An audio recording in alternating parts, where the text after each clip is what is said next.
We are going all in, Shawn. We are in the FFPC main event, $2,000 buy-in. We are drafting from the 110. So we have talked on some shows recently about if you don't get the injury luck, or not the injury luck, the draft slot luck. Hopefully we get the injury luck, Shawn. Colm, we didn't get the you're draft hammering slot. us with that already. Yeah, already. So we are looking at, what options make it to us at that spot. And these are obviously the players that, like all our drafts, Shawn, we like to pick the players that we're in on. But when you're putting down as much cash as we are in this one, it's the same players as we always draft. But we're also in on them. So this will be fun to do in the redraft format. We'll be managing this league throughout the course of the season. Shawn, I'm excited. We are ready to go. And I'm looking for that $1 million top prize. How close can we get? That is the question. We were in the mix last year, drafting, I believe, from the 112 column. We've had a lot of luck drafting at the back. I think the specific draft tactics that we have employed are very effective drafting from this spot. As we move through these first 4 or 5 picks, as we move through this first round, I'm really tracking whether or not the guy that I have speculated and projected to be next year's 102. Anybody who missed that episode of Stealing Bananas, make sure you check it out. It was so much fun with Ben Gretsch. The 102, does he make it to us at 110? That is his ADP. If he does go, Colm, what will we do then? That's the part that is pretty tough to work through. So no surprises. Christian McCaffrey, Tyreek Hill, CeeDee Lamb, Bijan Robinson, Amon-Ra St. Brown, Breece Hall, and Justin Jefferson are the first picks. We are 3 selections away.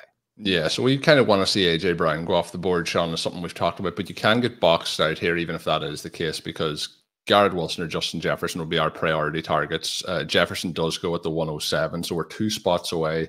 I expect both wide receivers to go off the board, but it would be delightful if we could see maybe even a tight end or a running back jump up here ahead of in this range where A.J. Brown and Garrett Wilson go in drafts. But I'm not overly optimistic, Shawn, that we're going to get our guy. And we were kind of talking a little bit before we started about the potential backup plan. It might be to go the tight end route. The running backs going at the back end of this round generally. Maybe some of them could come back in that second round. Jahmyr Chase goes, Shawn. There's one pick here. How are you feeling? Can we hold our nerve? Can we get our guy? I mean, I'm a bit nervous. Garrett Wilson. We can't. That sound is our hearts getting ripped out, Shawn. How are you feeling now as we're on the clock? We have 50 seconds to make that decision. I'm open to the likes of a Trey McBride, a Sam Laporta here. I think the other wide receiver that will be available that I would go for would be A.J. Brown, but I'm probably leaning towards the tight ends. How are you leaning here? Yeah, let's go ahead and grab McBride. He's our guy. Let's go. Let's take McBride. That was a tough one. We were kind of hoping that we might get Wilson in round 1, McBride in round 2. So we are taking a ADP reach here.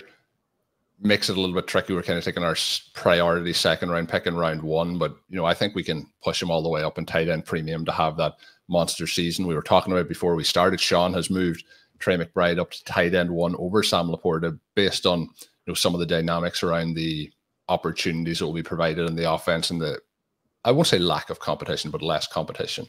So that moves us on, Shawn, to a pick we're going to have in 4 more selections. And the players that, again, would fit into it, we could go with a second tight end. Shawn mentioned that him and Blair did a draft over the weekend and got boxed out a little bit of tight end. We could do the complete opposite here, Shawn. The other players that could come into consideration for that second round would be the likes of a Gibbs if he made it back with his little bit of a niggling injury. He usually goes to the back of the first round. And then you'd be kind of moving into Achan or Williams and possibly down into some of the later round wide receivers, the likes of a Drake London who goes in the middle of the round generally, or Chris Olave. Taylor and Barkley go. We're 1 pick away. Shawn, what are you thinking before we get on the clock? Olave went. Chris Olave. That's a interesting and I think very strong pick. This is probably Jahmyr Gibbs, right? We have loved him. He was one of our absolute favorite picks last year. That worked out pretty well. He currently has the hamstring. If he didn't, then he would be, he should be right there at or above Jonathan Taylor. The full season upside, but also the single game upside in this Detroit Lions offense is absolutely off the charts. We could go tight end, but a couple other tight ends we really like will be back there in round 3, rounds 4. Let's go ahead and grab the running back. Yes, we start off wide receiver less at this point. And part of the hope here we were talking about before is you can potentially miss out on some of the targets, not necessarily in round 4 or 5, but when you get to round 7, that wide receiver cliff could come at that point. We have preseason games over the weekend. We have Xavier Worthy putting up some highlight plays, and some other players around the league obviously putting up highlight plays that could shift ADPs in this particular draft. So some of those names, Shawn, that we're hoping to get may not get back and haven't passed on wide receiver through the opening 2 rounds. The hope would be now that some of the players that would even be potentially of interest to us based on our rankings at that particular point of the draft could, slide through round 3 a little bit and make it back to us. We could get a nice, 3-4 turn at wide receiver would really start to set this up nicely for us. But you mentioned tight end as well. There's quite a few tight ends that could be in the mix in that kind of zone as well. So I do like the Chris Olave pick. He would have been somebody who would have been in consideration for me anyway. I don't know how it could have fully got Shawn on board with it, but going at the 11 drafter spot at the 202, nice pick there. I like to see those aggressive draft picks ahead of ADP for the players people want. We do get 2 teams so far starting off wide receiver. We get AJ Brown, Chris Olave.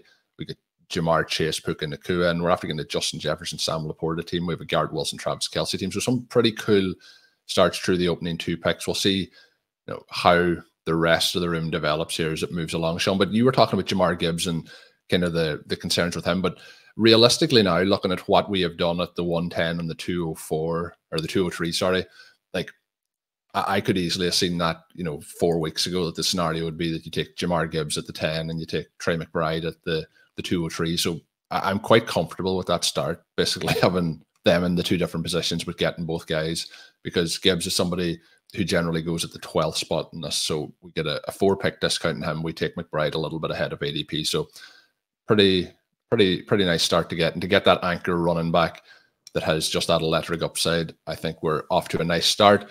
Would have loved Garrett Wilson, though. I won't lie about that, Shawn. Yeah, you see that 110 pop up, and in many ways that is the most catastrophic pick.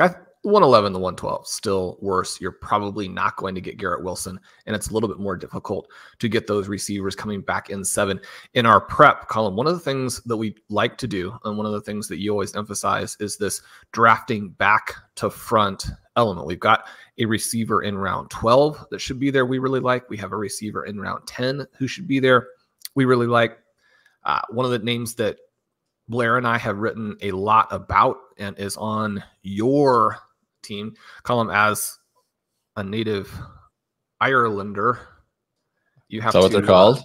Well, that's what I was wondering as I was saying that. You have to pick an NFL team. You have the Green Bay Packers. That's a fantastic one. Dontavian Wicks there. We know about the risks of thinking that late receivers are going to contribute, but as we work from that back forward, if there are names that you believe are undervalued by 2, 3, 4 rounds, you want to keep that in your back pocket as at least a possibility. And then we're looking at round 7, and we have this round with Keenan Allen, Jaden Reed, Xavier Worthy, and Jackson Smith and Jigba. The problem is that all 4 of those guys could go. And so that's sort of the double blow of having this late pick. We know the late pick has some issues, and it's not just in that first round, right? If you get locked out of those receivers in round 7, who frankly should probably be going in round 5, then that also really hurts you. You have a massive tier break after those names are gone. So we want to work through what the different consequences of that are. One of them might be to make sure you get a receiver in the first 2 rounds. But because, again, of this prep from back to front, we felt okay making the selections that we did make. It is possible that JSN makes it to us.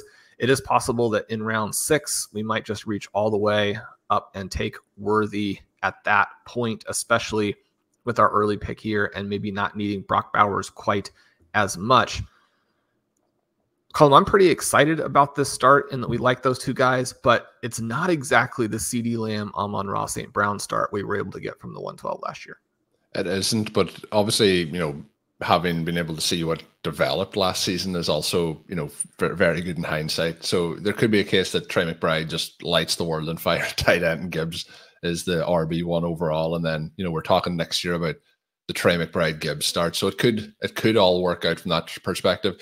The interesting thing, Shawn, and it is, I feel, one of the kind of fears that would push me sometimes, and I would say if it's a solo draft, probably pushes me off Gibbs. Gibbs getting a little bit of a ADP discount was enough with the upside profile to push me into drafting him there. But we could, again, get boxed out a little bit at the position. And, depending on how other drafters play it here, we could see some, running back names getting back here to us in the third round. And we could lean into a little bit more of a running back heavy team, which usually isn't our style. But we do see some, again, I mentioned the Chris Olave pick. We get Cooper Kupp and Deebo Samuel both going in the mid-second round into the later area, 3-8 and 3-9, going to the draft in 4 and 5. Generally players that are going at them in the middle of the third round. So it's, we could see things shake up. And I do think in the main event, when people are, as I mentioned at the start of this, putting down their larger amounts of cash, it means that they're more likely to go and make sure they get their guys on that roster. The drafter out of 1, Shawn, Christian McCaffrey and Achane along with Mark Andrews. The team, though, in the 2 spot, I think, is very appetizing with Tyreek Hill, Drake London, and Dalton Kincaid. So we're going to be in a competitive room here. I mentioned to Shawn before we started on the FFPC, a little bit like over at Underdog. If there's badges on the accounts, we'll see people who have won competitions in the past or had success on the site. This draft room is pretty much all people who have won something in the past. So it's going to be a tough slog. Shawn, one of our priority targets, and Malik Neighbors goes off the board at the 304. Leads us into a situation now where the likes of Nico Collins would be another kind of priority name we'd be looking for. We do have Trey McBride, so Kyle Pitts would be in the conversation as well. What's your hope here as we look at the top of the ADP queue with Derrick Henry, Etienne, Pacheco, Waddle, then Collins as the list of names here as we are 6 picks away? The Neighbors one, again, is one that I didn't expect to make to us, but I was hoping that he would. Right. We didn't think that Neighbors was going to come all the way back, but we were going to watch for him. Sometimes there's a little bit more of a risk-averse nature in these drafts. I think that having Jaylen Waddle come back would be great. You mentioned the possibility of a little bit more running back heavy team. And by ADP, it doesn't look like that is likely to be very viable, and that Derrick Henry and Travis Etienne go at the 2-3 turn, but both of them are still there. I think that if Etienne were to make it, you would have to consider him. He does not. He goes a couple picks ahead. I think it's a lot harder if Derrick Henry makes it because he's a good pick, but probably not one we would be that excited to make. It's tricky when you take McBride, I think, from this location because you're going to have a shot at Kyle Pitts. You're going to have a shot at George Kittle. You're going to have a shot at Brock Bowers. It's really sort of the front half that makes it more difficult for the tight end position. You give away some of that flexibility when you go ahead and take Trey McBride right at the beginning. That's another reason we would have loved for Garrett Wilson to come to us there. But Waddle, as a player who has gotten his contract, who could very easily be the guy who benefits. We are very able and very willing to pay a lot for Achane. Obviously, Tyreek Hill is, one of the top 3, if not the number 1 player in all of fantasy. There's interest in Mostert and Jaylen Wright because of how dynamic that offense is. The player who gets lost a little bit and yet still has that ridiculous speed and at this point has established himself as such a high floor player is Jaylen Waddle. It's a fun way to play the Dolphins that is underpriced when nobody else on that team is, right? I mean, you have to pay for the efficiency with everybody else. With Waddle, it's not the case in the same way. We're down to about 10. I have a feeling, Shawn. Yes, it worked.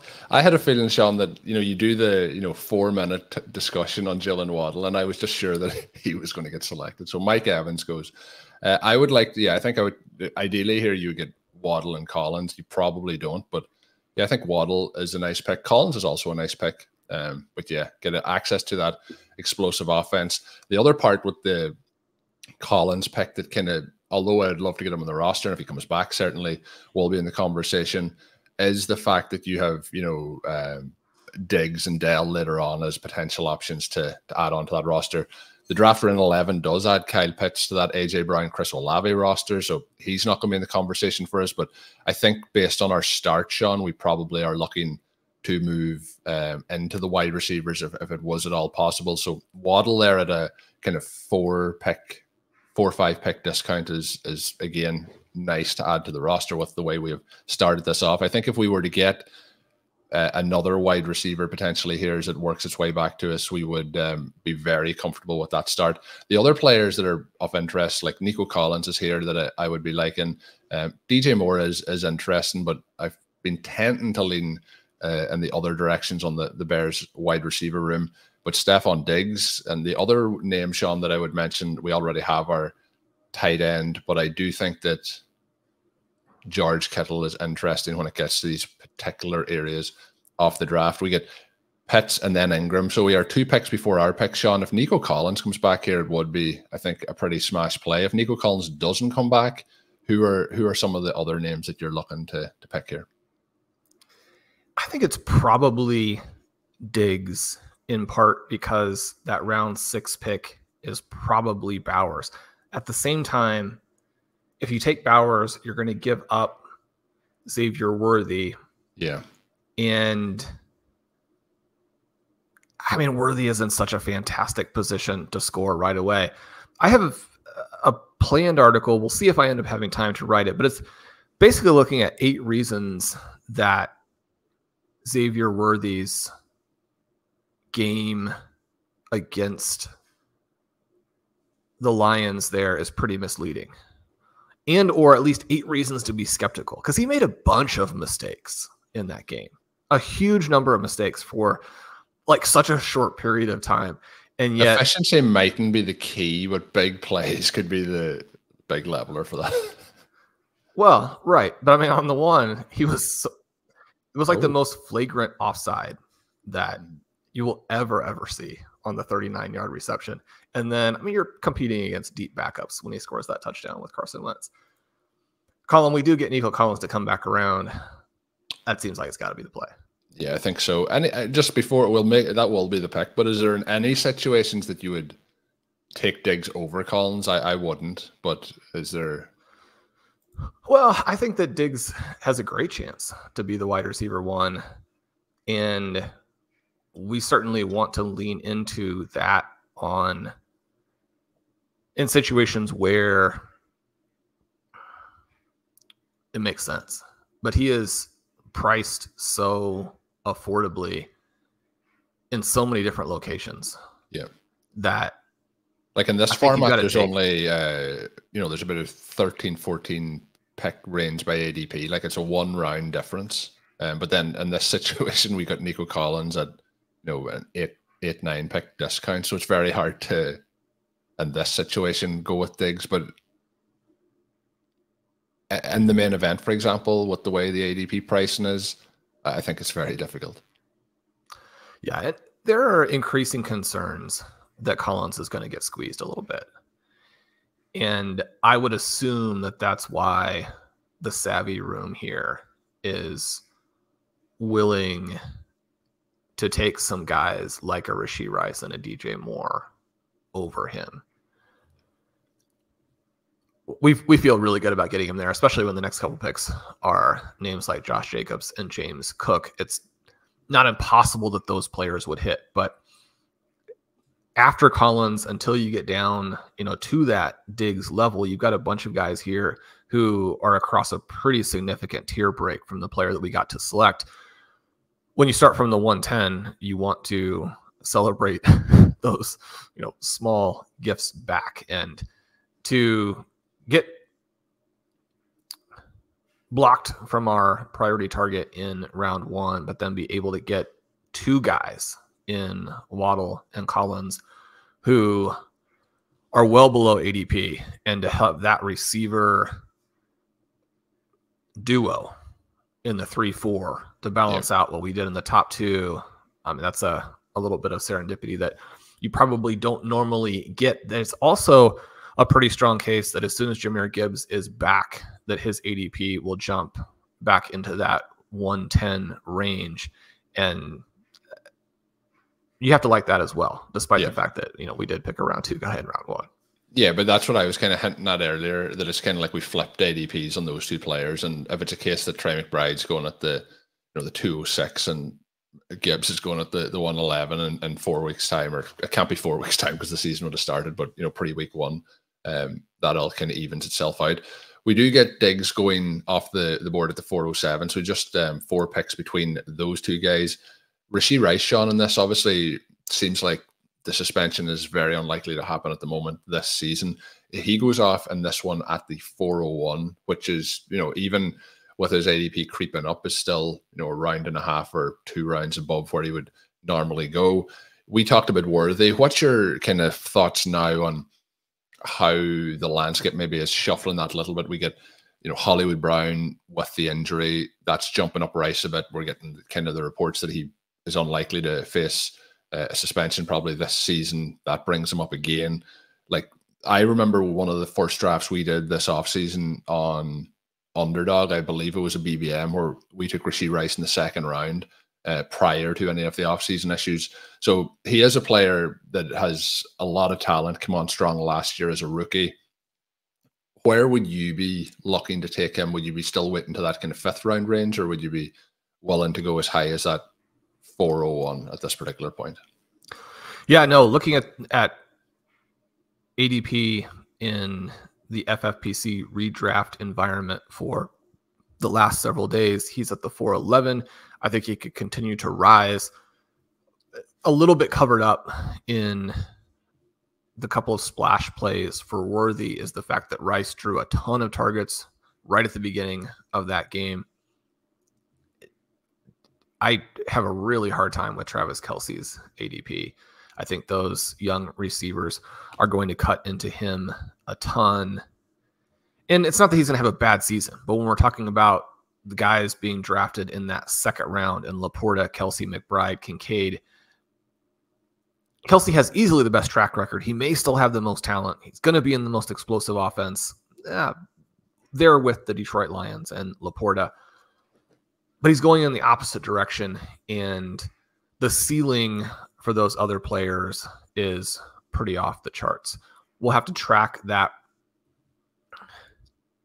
But if you told me that you wanted to draft Rashee Rice in the middle of round 2, I would be absolutely fine with it. If he doesn't get suspended, he's going to be a fine pick in that range. Yeah, no, I would agree. And obviously the outlook has changed, and it did shuffle quite a bit. And I'm sure there's people out there who, over the course of the offseason continue to draft him at those discounted prices across various formats. And obviously that's going to look very, very positive for them. I did pull off, drop back quite a bit, and obviously drafting a lot of Worthy at the same time. So getting exposure to the offense, but through a different direction. But Rice, if unsuspended, is going to be a good price. Shawn, one of the players I was hoping that would make it back to us is just going off the board at the 401. That was T. Higgins. He would have been in consideration here. George Kittle, who I mentioned as another tight end, didn't go off the board yet, but I wouldn't expect him to get back. He's like 3rd in line by the ADP queue. And I always think that when you see players in the queue, obviously the other drafters can see them as well. So it brings them obviously to their attention. The other wide receiver that I kind of like in this range is Zay Flowers. Tank Dell goes in this range, but having Nico Collins makes it a little not out of possibility, but makes it a little bit less interesting. But this is where, if Kittle is gone, which I would expect, it's kind of the Brock Bowers, Xavier Worthy probably landscape. What are you looking to do at the 5-6 turn here for us as we move forward in terms of the roster? I think getting those 2 wide receivers has really given us back into that flexibility again of what we want to do moving forward. It's tricky because, as you can imagine, there are lots of players I would like to draft simultaneously in this range. You hope that you don't get wiped out of the main targets that you have. Higgins, a guy who doesn't usually come all the way back, but is in that range. You could get a faller. He's obviously gone. Kittle does just go. I have it's somewhat mind-boggling to me that he makes it anywhere near that far. Blair and I had the 5th pick in our draft yesterday, I believe. He did not come back to us in round 4 in that one, which ended up causing us some serious problems as we moved through the draft. Zay Flowers looks really good. He's primed for a secondary breakout. His ADP doesn't make a lot of sense. The other names here, I think, would be Worthy and Bowers. And so one of the questions you have would be, who do you need to draft first? Do you want to draft Worthy that far ahead of ADP? Do you absolutely have to have the second elite tight end, which, Colm, I don't think that we do when we have Trey McBride. So that's something we have to consider. If we were to get Zay Flowers back to us and then take Worthy, we could potentially do that. Yeah.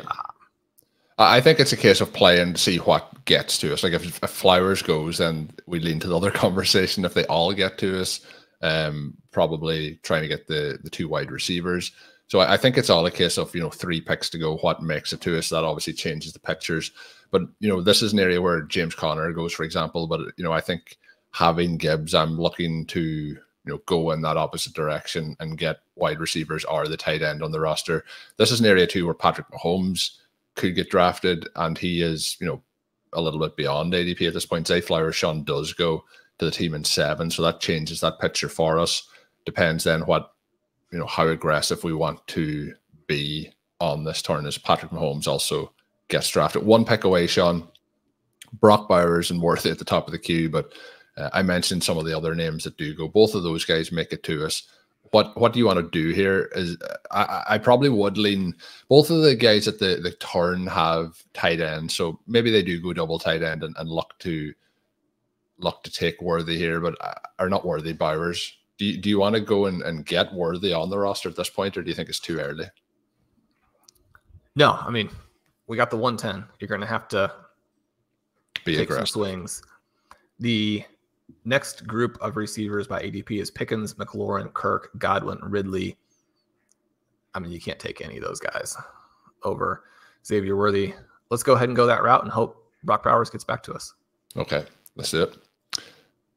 I think that makes sense. Get that 3rd wide receiver and try and play. I do think the team in 11, I think, is going to be probably a pretty aggressive 0 RB build here. They've started with AJ Brown, Chris Olave, Kyle Pitts, DJ Moore. The team then at the turn started with Taylor and Barkley, with Evan, Ingram, and Rice. And I think that with those 2 running backs, they're probably looking to add to the receiver core as well. So there is those names, Shawn, that we did skip over. The names that I would probably be looking to on the list by ADP that, I may have looked at would have been, Jaden Reed. Keenan Allen, Jaden Reed, they go just above that. I don't think I can draft them over Worthy this season. So probably between Reed and Worthy if you're making that reach down to get him. So we'll see what comes back to us. The other player, Shawn, that we were talking about before we started, and it's like, not to draft at this point, but we're hoping comes back to us potentially in that 7th round, and that is JSN. So ideally here, I think we would get Bowers on the turn back, and then we would be waiting, I can't say patiently, I'll say nervously, for that 7-10 to see if JSN would make it all the way back to us. Is that how you're kind of looking to play this out? It is. It is. There are some other interesting possible plays in that once you have Nico Collins, and certainly we're in a situation where there was some skepticism about the Houston Texans receivers, it's possible that he would fall to the 7-10. The issue that you run into a little bit there is that the other Houston Texans receiver drafters are in between and are right about where that pick would be, although one of them already has taken Jalen Hurts. So pretty unlikely. Just the 3 quarterbacks gone so far, and that's Allen, Hurts, and Mahomes, and they all kind of went at or below ADP. I mentioned the Mahomes pick. So it's going to be interesting to see, because we are right where Lamar Jackson goes at the moment. And if we keep an eye and see if he slides past ADP, it could be a pretty, light room at the quarterback position, which we may be able to try and, read for later in the draft potentially, because I think it's they're not aggressive on the quarterback position, I guess I'll say so far. It's been more towards the wide receivers. David Njoku went, Shawn. I seen the purple flash up, and I thought maybe that's Brock Bowers. So one pick to go. We do not want to see any more purple here, Shawn, do we? No, probably not. At the same time, it allows us other options if that does happen. It doesn't happen. There we go. When you said at the same time, who was the alternative? Well, I was just going to note that I have an article on David Njoku that will either be out as you're listening to this or within hours after that. And I've come around to the idea that I should have a lot more Njoku. The reason I don't is because Brock Bowers is in the same basic spot. I think Njoku is a fantastic pick. I'm not surprised he went there. When you're trying to get to 100% Brock Bowers, Shawn, it's very hard to get David Njoku at all on your roster, it feels like. It really is. It really is. Lamar Jackson is a fantastic pick here, but I do think that we're on Bowers. Yeah, I think we are. And I also think Shawn mentioning that draft with Blair is haunted by the fact that he missed out on 3 separate tight end targets by 1 pick. The same drafter in the spot previously on the turned back took, I think, Shawn, was it Bowers? Who are the other 2? Bowers, Kittle, and... Well, Dalton Kincaid, 1 spot ahead of us in 2. George Kittle, 1 spot ahead of us in 4. And Brock Bowers, 1 spot ahead of us in 6. Which... I mean, you got to reach for some other guys as that's kind of happening, but any of those 3 make it 1 more pick and you're golden. As it was, the rest of that team is very, very good. So we'll just leave it at that. We'll see if it's possible to win the Fantasy Pros contest. And again, anybody out there wanting to spend more in the $350 range and win $1 million, the Fantasy Pros contest is awesome and is the way to do that. Colm. We got the 110. We didn't love the Garrett Wilson. I love this team through 6 rounds. Yeah, I think like we've come out of that well from particularly the start. You know, after the first 2 picks, we have McBride and Gibbs, and I'm kind of thinking what happens is here at wide receiver, and we managed to get Waddle, and that was a decision between Waddle and Collins, and to get Collins then to come back to us was very, very nice. So getting Worthy and Bowers, who are 2 of our priorities there, and obviously a little bit bumped up in ADP, but again, as I mentioned, in this format, get your guys, go win yourself the $1 million first place prize when you're paying up the $2,000 to jump in the draft. So we are in a pretty good spot. We've got 2 tight ends. We have separate bye weeks on those 2 guys. We get and so far, Shawn, extremely balanced. We have 2 week 6 wide receivers, that is Worthy and Waddle, but lots of flexibility as the draft goes on. And I am intrigued to see what starts to develop here with the quarterback position. Obviously, we feel that there's a chance that we miss out on Stroud potentially in that next round. But I do think that, you know, quarterback may slide in this particular draft. At the moment, we have Lamar Jackson, Anthony Richardson, CJ Stroud that would be available. But, you know, then you get into that later tier of wide receivers, maybe, or quarterbacks, maybe picking up 2 of those guys. You know, even a potential 2 pick would be interesting on this roster, but we have a long way to go. Who knows, Shawn? Kyler Murray is somebody who could fit into this. So there's a lot of directions we can open it up to at the quarterback position. And I think it's beneficial, but I think in the season long format, not as necessary to stack up the roster. But that team we had last year, Shawn, was a Sam Laporta, Amon-Ra, Jared Goff roster, so maybe we can revisit it down the line here. But like the start quite a bit, and it's quite positive for people who are listening in and wondering how the overall draft's going. As I mentioned, there's only the 3 quarterbacks off the board at this particular point in the draft. We're up to 35 wide receivers as Christian Kirk goes off the board after we took Xavier Worthy, the wide receivers who have gone since, just to give people an idea in case, you know, why do you reach so high on Worthy? Well, it's Terry McLaurin, Chris Godwin, Calvin Ridley, George Pickens, Christian Kirk. So I would certainly be looking to take him over those names. Zay Flowers did go off just before that, but we have 19 running backs off the board versus the 35 wide receivers. And then we have 11 tight ends. So it has been light enough at the running back position, light at the quarterback position, and setting up, Shawn, for a fun draft. I feel enthusiastic as we're working through this. When we're looking, we kind of hinted at it already, but the one name that we're really hoping that would make his way back to us here would be JSN. Obviously, if we were able to get Stroud back, that would definitely open up that conversation.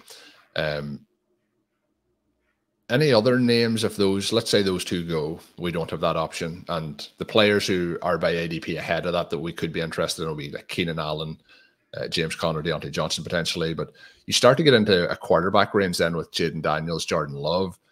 Who would be some of the kind of potential fallback options at this particular point of the draft? You know, there's some other running backs that go there, Javonte Williams, Chase Brown, but what direction would you like to go? I think I mentioned not taking Jaden Reed over Xavier Worthy, but I think if Reed gets back, would he be somebody that would fit the build?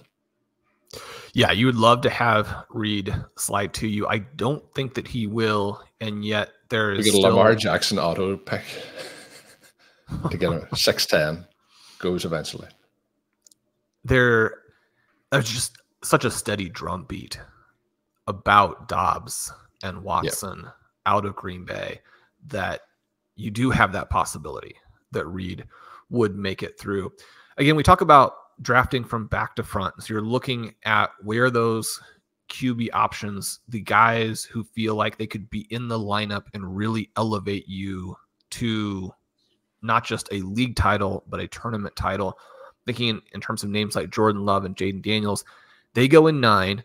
Just because the quarterbacks have dropped a little bit here doesn't mean that the end of the QB1 tier will drop.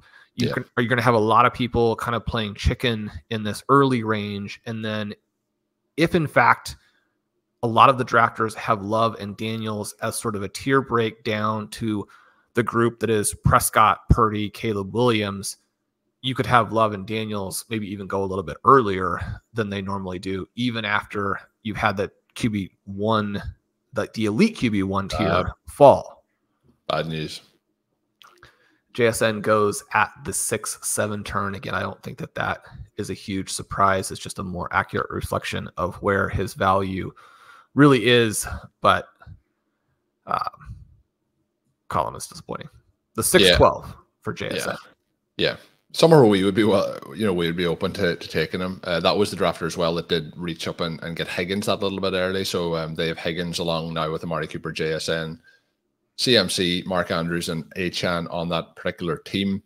So it probably does tempt us towards some of those quarterbacks if it does get that way. The other player, Shawn, you mentioned there in the drumbeat, and obviously I've mentioned that it would be brilliant as a Packers fan if the hamstrings are fixed, but we do have Christian Watson, who the ADP gap between those two wide receivers is closing in this particular format. There's only 4 picks between them.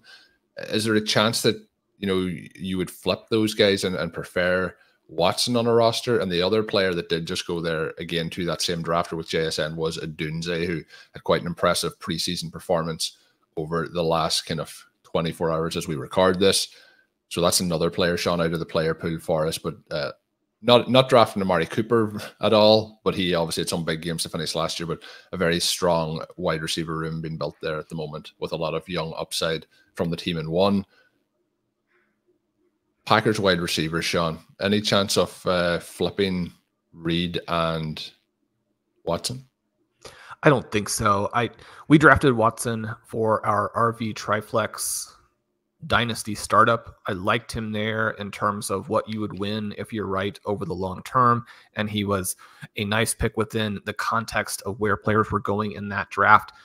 In the main event, I would prefer to take one of the upside running backs there and shoot for a Dontavian Wicks much later. With Wicks, you're not going to be able to start him week 1. Maybe you have to be patient. But I do think that these dynamic players are going to eventually be the guys that you want. And we're seeing a little bit of that dynamic right now where we've encouraged people to not get too hung up on some of the early practice reports, some of the early practice depth charts, maybe the preseason week 1 games, which already many of them look misleading, and move your rankings around, your targets around in a way that you get teams that simply have less upside, right? I don't think that you want to make that mistake in this range, especially now what we saw during kind of the bulk of draft season, where the rookies were being drafted a little bit more enthusiastically, and then you get into this situation where they're not the best player on their team the first day of training camp, and people want to move them down. You get to this time of the year, they're going to move right back up. Take them when they're down, take them also like we did here when they're slightly more expensive, but get the guys who are going to be winning you the league. Michael Dooner had a fantastic piece out this last week for the site talking about how rookie wide receivers are the way to win tournaments. That backloaded production within the year, you've got to be a little bit patient for, but it's going to be there in many, many cases. Certainly not always. Obviously, JSN never really came through last season. He had some splash plays. Unfortunately, one of them was overruled on replay, probably incorrectly. Again, a situation where he probably didn't make the catch, but also there was not enough evidence to overturn it. I just bring that up to note that even someone who was a big disappointment like that was starting to make some plays as you get down the stretch of the season.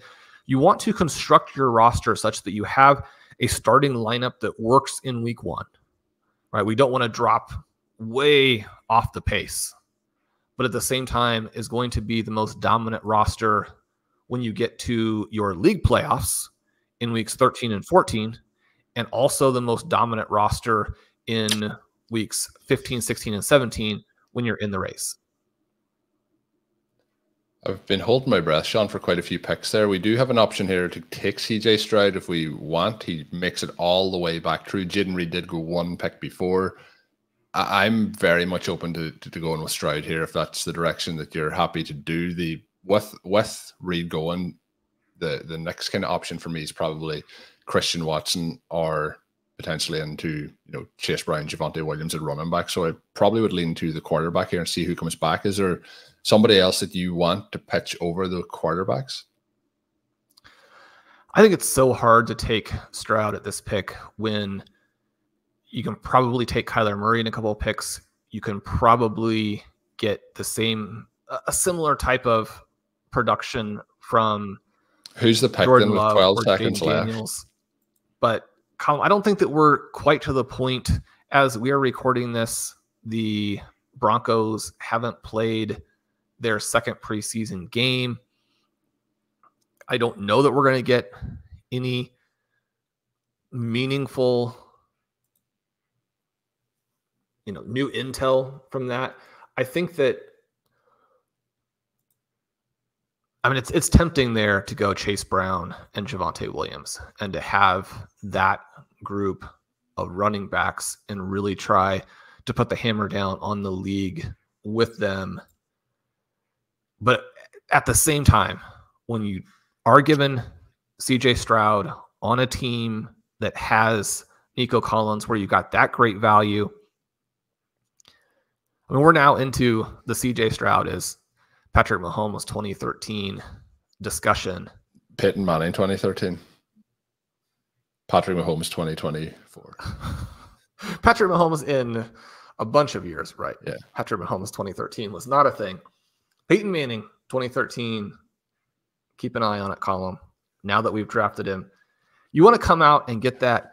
Well, it seems like in 6-point scoring, which is where I had him that year, that he came out and put up like a 60-point game in week one. We'll be very content if CJ Stroud just scores 40 points in week one. We will be content. Shawn, I have no idea what happened there. You were slow playing it for multiple picks before I got a chance to mention Stroud. Then I mentioned Stroud, and I think the words were, it's difficult to take Stroud here. Shawn, we took Brock Bowers ahead of ADP. Not by much, but CJ Stroud was at a round discount. I don't think it was going to be hard to take him there. But you left me sitting. Jameson Williams did go since, so Tajay Spears and Christian Watson. I feel like we are probably in the running back business with Chase Brown if he makes it one more pick. Is that your preferred option? And were you just setting me up for a panic attack when you were pretending there was a different player you were going to draft over CJ Stroud? Well, I'm sitting there looking at the top guys in the queue at Jaden Daniels and Jordan Love, and I really want those guys later. We could take Kyler Murray here. The issue is if we didn't take it at that pick, we were going to have to take it this pick because I don't expect those guys, any of them, to get back to us in the 9th round. Well, Daniel's in love, but yes. Oh, sorry. Daniel's so the question now for you is: do you prefer Chase Brown? Do you prefer Javonte Williams? I'm good with either or. We have week 14 buys with the Texans. If we want to balance that out with Chase Brown in week 12, that's fine. So we'll take Chase Brown. We do have a lot of other ways to play the Broncos. Probably none of them give you the upside that Javonte Williams. I mean, one of the reasons to take Javonte Williams is that he could be a first-round pick next year. And the upside is that monstrous. And so that's something that we have to factor in. Chase Brown's upside, probably not to that level. Having said that, Chase Brown's ADP makes absolutely no sense. His offensive linemen are saying that, you know, he would be their first pick in a fantasy football league. He has the long speed. He has the receiving ability. He has the workhorse ability. He's competing with Zach Moss, who, I mean, I think that Zach Moss will actually also be a little bit of a value as well. But there's a pretty significant talent gap between those two players. I'm concerned, Shawn, that the offensive linemen probably aren't, in the weeds fantasy football players. That would be one concern. Well, we didn't actually take him as our first pick, though. That's correct. The interesting note there is that they think he's good. Well,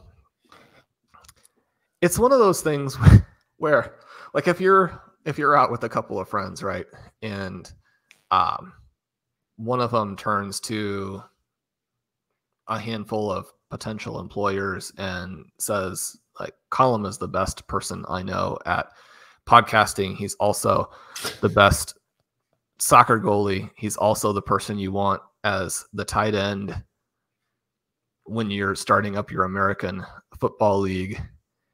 They're going to ask. And then he looks at the other guy that you're with, and he's like, and then this guy is also with us. I mean, how does the guy who's also with you feel about it? And that's where we are with Zach Moss. Per Zach. Right. So that's kind of the thing that stands out there. It's, I'm sure, inadvertent in that the Cincinnati Bengals offensive linemen probably also like him. Yeah. I did mention, Shawn, that I didn't think that the quarterbacks would come back. Well, Jordan Love did go one pick after Chase Brown. Kyler Murray has gone 2 picks after that. So it could turn out to be very advantageous that we took CJ Stroud where we did. You mentioned a very good note when we were drafting that it could be interesting to see if people kind of panic at that point and it pulls up the additional quarterback. So in terms of ADP, the next quarterback is down to that Dak Prescott, Jayden Daniels selection, and they are usually back-to-back by ADP. So I could see some movement here for those particular guys, and leading to the fact that that Brown pick or the Stroud pick could turn out to be very, very beneficial to us to take him at that particular point. I don't expect him to come back, Shawn, but we have Stroud. Obviously, as I mentioned that, the 8-12, Jayden Daniels did go off the board. I was about to say if he managed to work his way back to us, but I'm very happy now, Shawn, that we took CJ Stroud where we did. How are you feeling in retrospect about the quarterback pick there, where that entire tier has now been wiped out? Yeah, I love it. You were very prescient in suggesting that they might not come back. That note that I had earlier where the elite tier might drop and then the second tier might rise because everyone is playing a little bit of chicken. That has happened. Yep. The drafters who are at the 11 and 12 who haven't taken a QB might feel like they've gotten a bit caught out. And at the same time, they may feel very happy and think it's great that other players are going to be pushed down to them. It is interesting. You do get different dynamics in different drafts. In the one yesterday, Blair and I took Jordan Love in round 9, and then Jayden Daniels came all the way back to us in round 10. So we did put them together. I expect them to both score so well that it's not necessarily going to be a matter of taking the one who blows up and benching the other guy, but it's always great to have that 1-2 punch, to have the chance to have one of those guys be the superstar, to have a little bit of protection against injury again when you get great values on it. No one's going to be able to do that in this particular draft. The QBs, perhaps not surprisingly, are spread out across 10 different teams.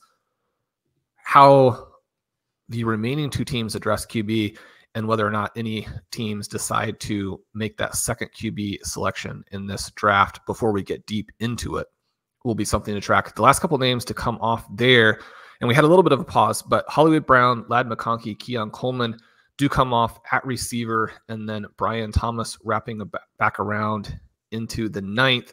Raheem Mostert was the 901. He was someone I was going to mention, Colm.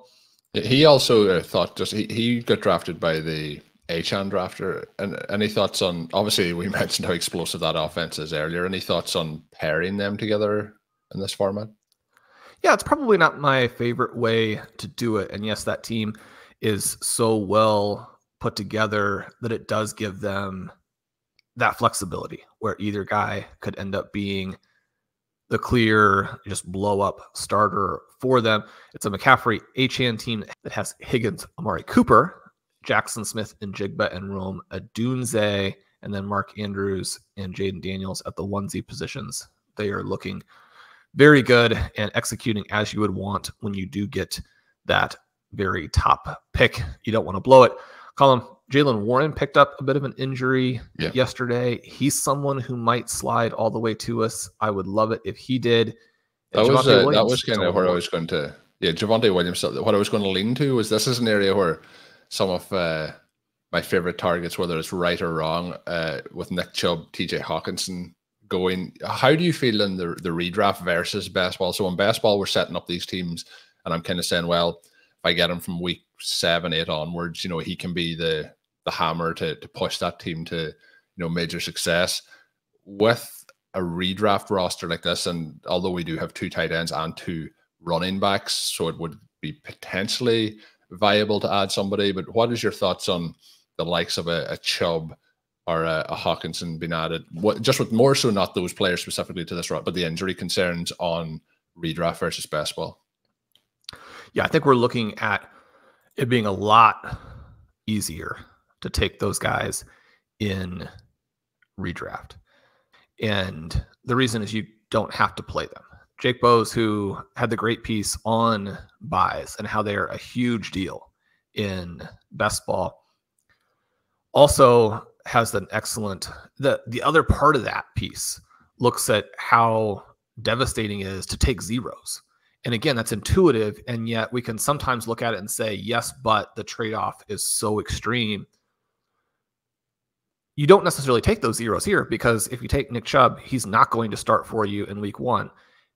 That being the case, you can just wait until you get that immense production that he is likely to provide at some point. Now, the Browns are going to be a little bit more pass heavy. It may not be as good a fit for him even when he does come back, and yet the more pass heavy the team is, the better the chance they move the ball and get him down to the goal line. I think he's a league-winning pick. We don't really need TJ Hawkinson in this situation where we have the 2 tight ends, but I'm glad you mentioned Chubb. He's somebody we want to keep an eye on. I also think that going ahead and grabbing a Jordan Addison makes sense. Javonte's making it, Shawn. Javonte's getting back to us. I like it. He and Jaylen Warren have been the top guys by ADP for a long while. Warren did go. He went at the 907. We have 1 pick to go, Shawn. I think if this will be just such a smash if Javonte makes it 1 more pick. This drafter has 3 running backs already. I'm hoping that he leans in a different direction or a different running back potentially. Javonte here would just be a smash. And if it doesn't happen, you're going to hear my heart smashing into little pieces. They're the 2 options. We need to have a guy that he could realistically take instead. Zach Moss, right. I mean, this would seem to be the spot to take Jordan Addison. As you mentioned, only has the 3 receivers. So if we do, we'll see what happens. But so are you saying that like probably Williams, then Chubb are probably our preferences here that we can kind of hopefully manage through with Chubb for? Oh yeah, it is Khalil Shakir who goes. Colm, we are going to take Javonte Williams, and we'll cross our fingers that he is the guy. Because admittedly, we also like their other players, their other running backs. Oh, yeah. Will McLaughlin looks great. Yeah. Aldrick Estime looks great. Blake Watson. Sean have been touting I've been touting to my co-managers Javonte Williams in pretty much every draft when it gets to that point of the draft. To my astonishment, when I went to the FFPC tools on RotoViz.com, I seen that I have 33% Jahmyr McLaughlin, which was not where I knew I was drafting both of them, but I was astonished to see that I've drafted a lot more Jahmyr than Javonte, but like both of those guys. And I'm kind of, I've gone in and shown that the Broncos are this year's version of the Geno Smith-led Seahawks that put a lot of our teams to glory a couple of seasons ago. That is the team that's going to do it this year, is those Denver Broncos. Devin Singletary did go one pick later. Addison would be obviously a great option to get back to us here. The other options that are in the frame would be Chubb. The other one, then you're looking at the likes of down to Romeo Dobbs, potentially, you mentioned earlier. It's interesting. We do have both of these teams at 11 and 12. They are the, and as I said, that it happens. They are the non-quarterback teams. Dak Prescott does go to the draft right at 12.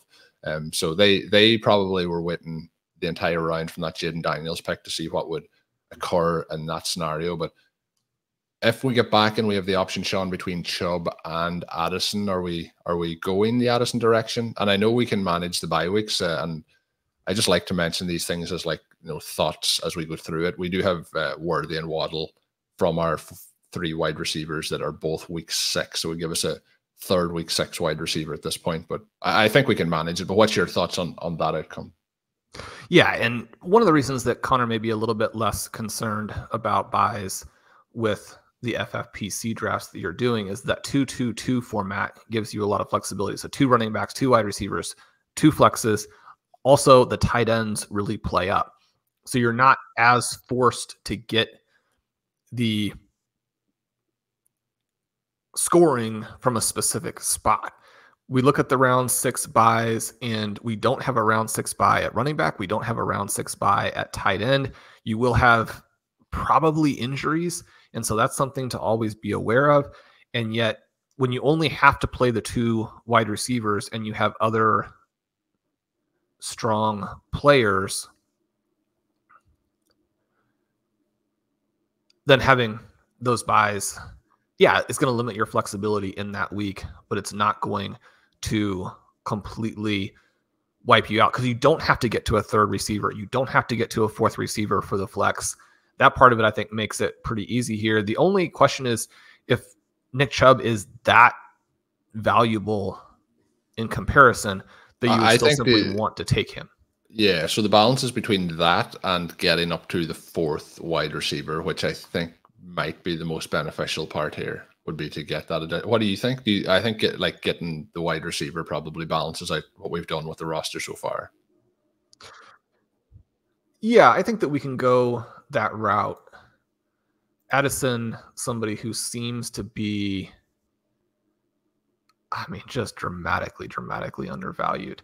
At the same time, when we talked about who we want later, you have Marvin Mims in round 16. He's somebody that you can add in. We have Jerry Jeudy in 12. You have Dontavian Wicks in 11. Those names help balance it a little bit, but I do think that mostly we're going to still like the running back options as we move through the rest of the draft. And by now having that elite QB to maybe you only take 1 QB on this particular roster, having the 2 tight ends, maybe you don't take a 3rd tight end. And now to have the balance of 3 running backs, all of whom you really like, and those 4 receivers, we are now positioned to take best player available. And you're not staring at the first month with Nick Chubb and thinking, okay, I kind of wanted to churn the roster, but I'm burning a spot on a player who isn't there. The other element here with some of the receivers who have gone, and again, I don't want to make it sound like these guys are going like way above ADP or anything like that. But with Shakir gone, we took Addison. Jacoby Myers has an ADP in mid 11. He is gone. Wide receivers up by about 2 rounds in this draft so far. We're now at wide receiver 52, Romeo Dobbs. We have up to 35 running backs. We have 15 tight ends as TJ Hawkinson just goes off the board, and 12 quarterbacks. So the wide receivers are really getting bumped up. I do think here. The other part is, you know, with the way running backs and seeing the likes of a Javonte fall over a round of ADP there, I do think that we're in a situation where there's possibilities that Chubb could potentially slide through. So we'll see what happens there. One of the players we did talk about previously, hoping that they would get back to us, was Nick Chubb, and I was wrong on that verdict. He did go a couple of picks later. Would have fit the roster, but Shawn, a player that we talked about at the same pick as Chase Brown, and I pitched to go with Brown over Williams, and Williams came the entire way back to us, getting kind of a round and a half discount on him, which I think is fantastic. To pair those three different profiles as your running backs in the room gives you so much flexibility as the draft goes on. Wasn't expecting us to have such a strong running back core at this point of the draft. Then we get the young wide receivers with Waddle, Collins, Worthy, and Addison. We'll see now how the rest of the draft plays out. It has, I think, from the 10 position gone pretty much as close to as good as it could have gone. The only player that I think that we realistically did really, really want to make it to us that didn't make it so far has been that pick of Garrett Wilson at the 109. We took Trey McBride. How are you feeling with this draft overall at this particular point? I love it. I don't think that some of these players should be here. You always kind of wonder if there is news that you're missing when you get that huge drop on Waddle, the huge drop on Collins, the huge drop on Javonte Williams, and sort of the situational drop on a CJ Stroud. And even it's not exactly a drop right now because he's discounted from where he would have been going because of the hamstring injury, but you get that nice value on Gibbs that helps offset a few of the young players that we did reach for a little bit. The other thing that I would kind of mention here is that receivers should be expensive in 2024, and yet I think you want to be very careful about drafting guys beyond what we consider to be the cliff. Now, other drafters are going to have different rankings, and so it's not that they're necessarily executing wrong from a tactical perspective. They just have different player targets. But when I'm looking at this board, for me, at Jameson Williams at wide receiver 42, you then have a very big break. Hollywood Brown, the next player, he was a guy, it didn't really make sense where he was going. You contrast the prices right now on Rice and Worthy. And yes, there's an injury that made a big difference, but those two guys I think always should have been more expensive. That wasn't the case in some best ball formats. But Ladd McConkey, he's in a little bit of a tough spot. Certainly could still make that work as Herbert gets healthy. Keon Coleman is in a bit of a tough spot to earn enough volume in Buffalo. Brian Thomas, I do like. He's somebody who should have gone earlier. He's within the cliff area. But then you have DeAndre Hopkins injured and in a bad passing game. Cortland Sutton, probably a little bit fragile with the pressure that's going to be on him from other receivers with the Broncos. And you have that rookie QB, a QB we like, but that doesn't eliminate the risks when you're contrasting him with other players who are going to be available here. Then you get Shakir, Jacoby Myers. Right after our pick is Dobbs, Curtis Samuel at the 10-12. These are all guys that you're probably not starting on a team that is in the top 50 at the end. But you have to say that with some humility as well. We didn't necessarily think that Adam Thielen would be a starter on teams that were in the top 100 last year, and he was. Now, part of that is that he was less expensive. But as we work through, again, Jordan Addison now has multiple problems, and he has the QB problem. He has the at least minor suspension risk, but similar to the case with Rashee Rice, maybe that's more likely or strongly at this point more likely to occur in 2025. It could be something where it actually happens during the fantasy playoffs. If that were the case, it would be disappointing, and yet you would kind of expect him to have helped you get there. I mean, his price should be in round 5. To get him in round 10 is bizarre, but he has added that additional injury, which the coaching staff says is not a big deal. So we'll see. We've made a fairly big bet in that direction. He's a guy who is coming off a long stretch of good seasons. You're not taking that big of a risk when you're drafting someone who's been consistently good, right? Some of these other players, names who have gone ahead of him here, have not been consistently good or have never really done anything that merits a pick. we want to lean into the evidence. We want to lean into the history. It doesn't mean that we're going to be right, but you love the fact that there are some names sprinkled in that give you a chance to make a strong pick in a particular area when otherwise you look at it and it's kind of flat. So the other names that we really liked, Hawkinson and Chubb, the two massive injury discounts, go a little bit later in round 10. And then Colm, I was hoping that J.K. Dobbins would work his way back in 11.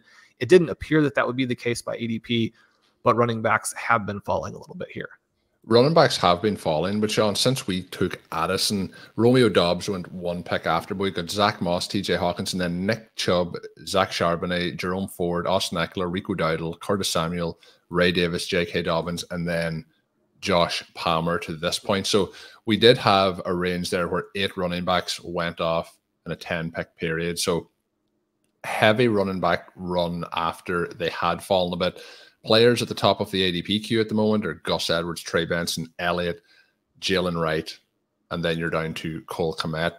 Players that we probably have intrigue in here, Shawn, are Jaylen Wright, then down to Tyler Algier. There's 2 wide receivers that would be of interest probably to this build as well. We're looking at Jerry Jeudy at this particular point and Dontavian Wicks. So they're kind of the 4 names that I'm looking at for this turn. Jaylen Wright, though, does go off just 3 picks ahead of us, but I think we can absorb that based on having the 3 backs that we have so far.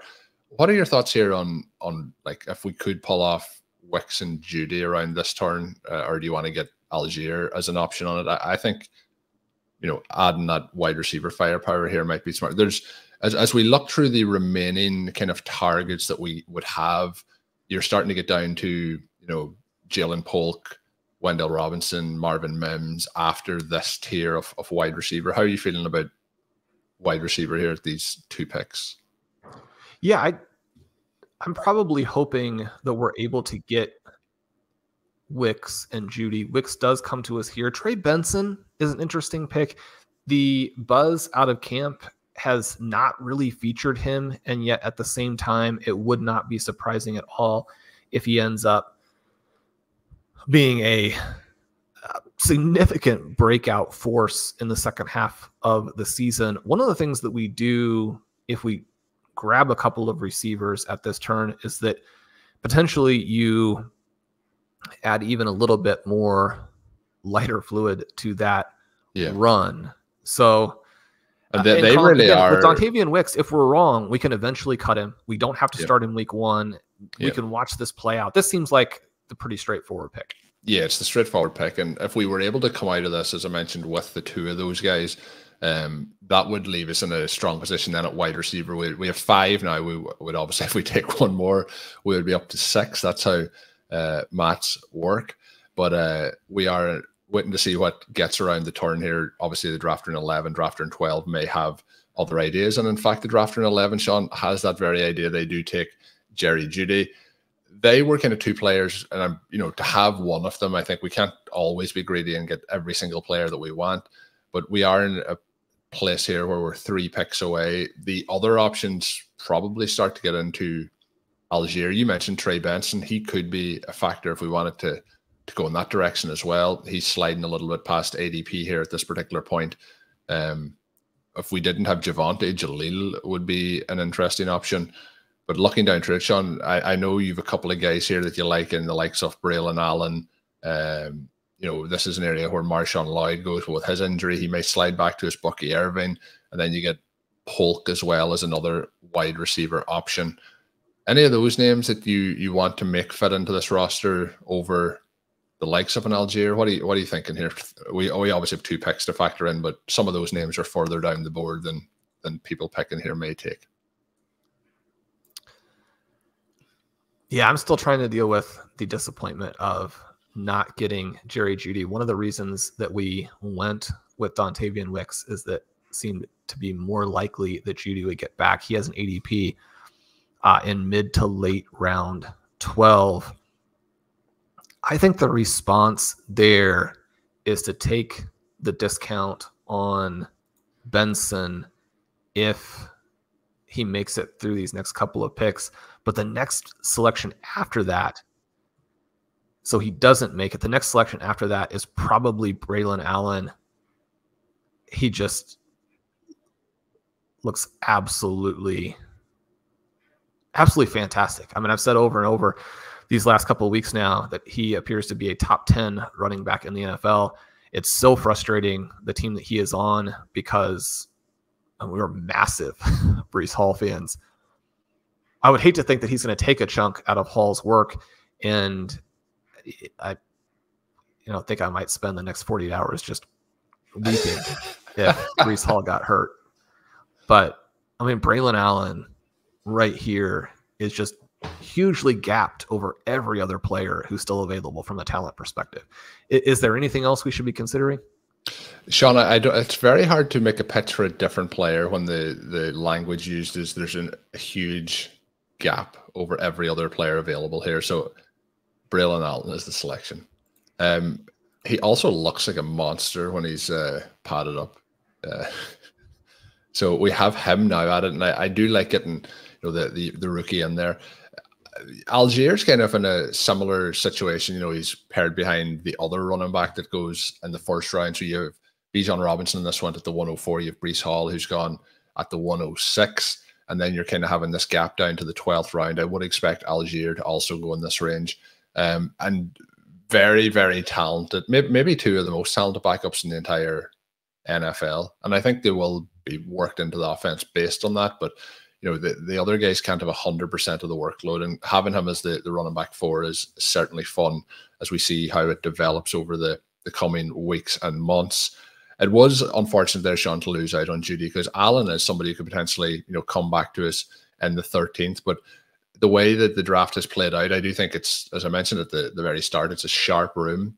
There's a lot of picks being made in ranges where we're thinking this is where we need to take the player to get him on our roster, and we're still not maybe going as early as we need to in some of those picks. So it's been a lot of fun to build out this room or build out this team in this particular room. Polk, I think, again, he would be somebody I would like if he gets back. The issue when we get to wide receiver, you mentioned Jerry Jeudy by ADP versus where he's after going.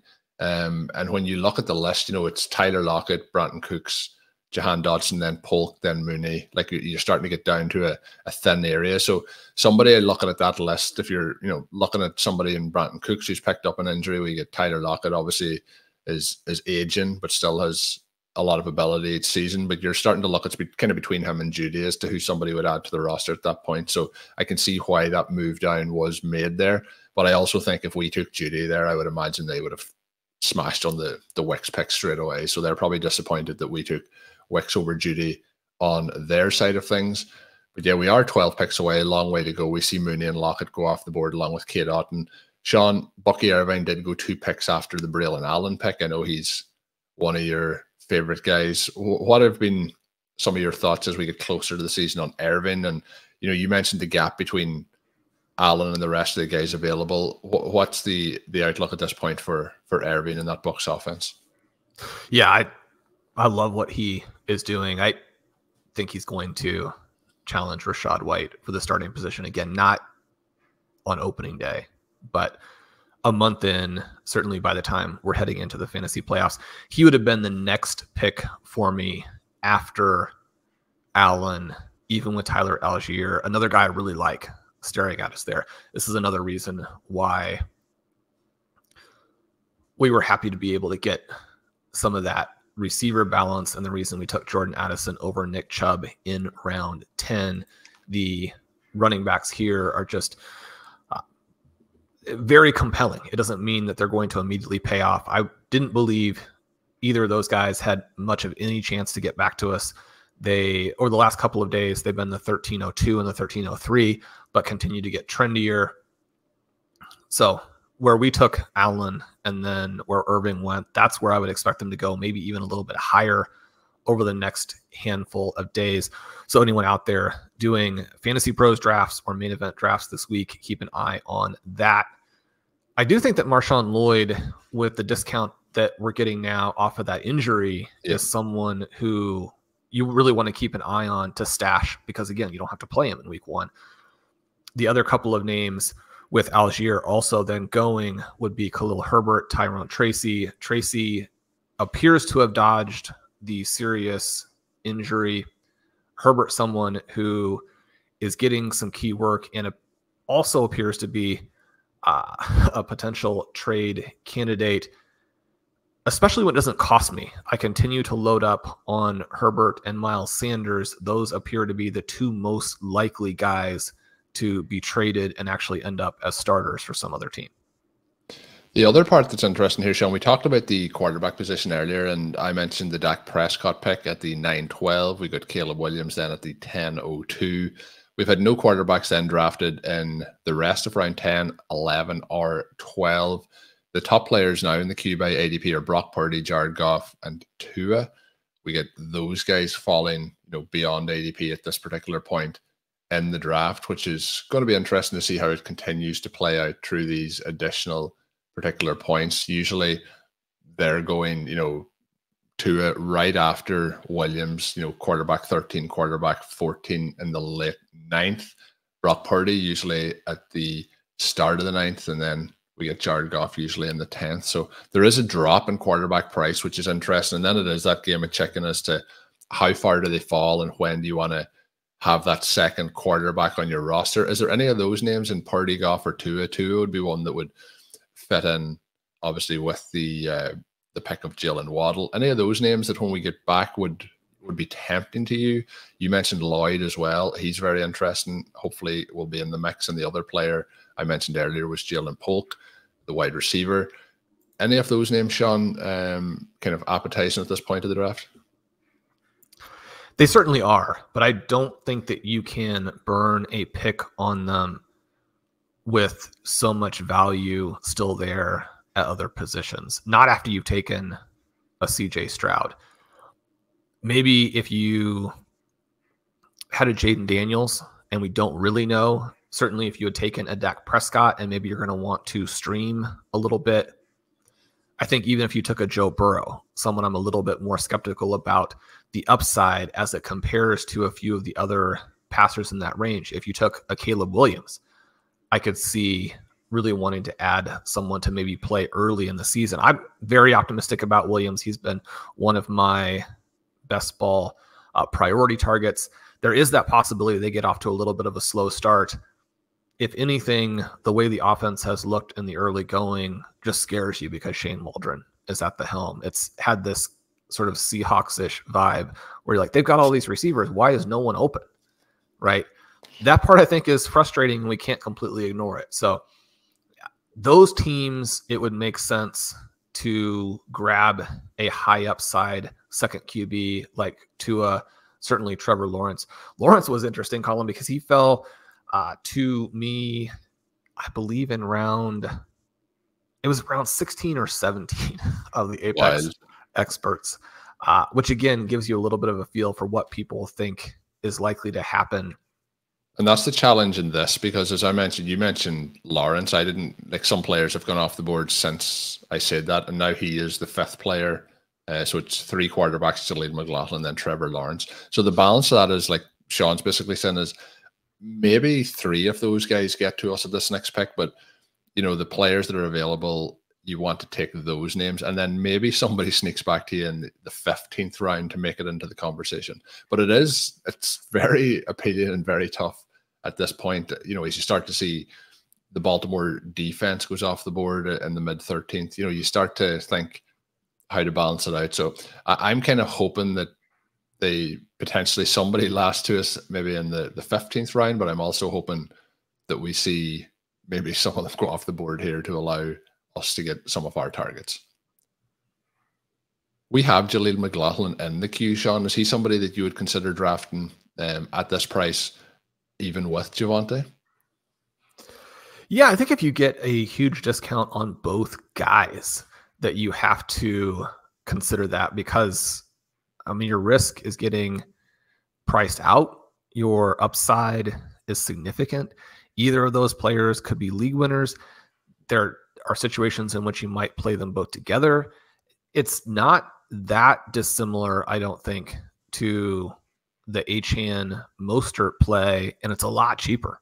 So, we're not going to force that, but I think we would have to be open to it, especially as we have the rest of our roster built really well at this point. Yeah, and I mentioned to you off air that myself and Connor O'Driscoll drafted a team where we ended up with both of those guys, at discounts as well. And when you're in a best ball roster, that's just an offense that I want to have parts of. Ideally, you don't draft both running backs, but I think it can work in the Sean Payton-led offense. We've seen that in the past with the running back position. Ben Sinnott goes off the board. Brock Purdy went off the board one pick before it does get to us here, Sean. So Kamame Vidal was selected. So we do have an option here for Jaleel. I think that I would be willing with the running backs that are here, unless you wanted to go for Tracy or Lloyd, to push the running back around the corner and to take Polk at this pick. How do you want to play it?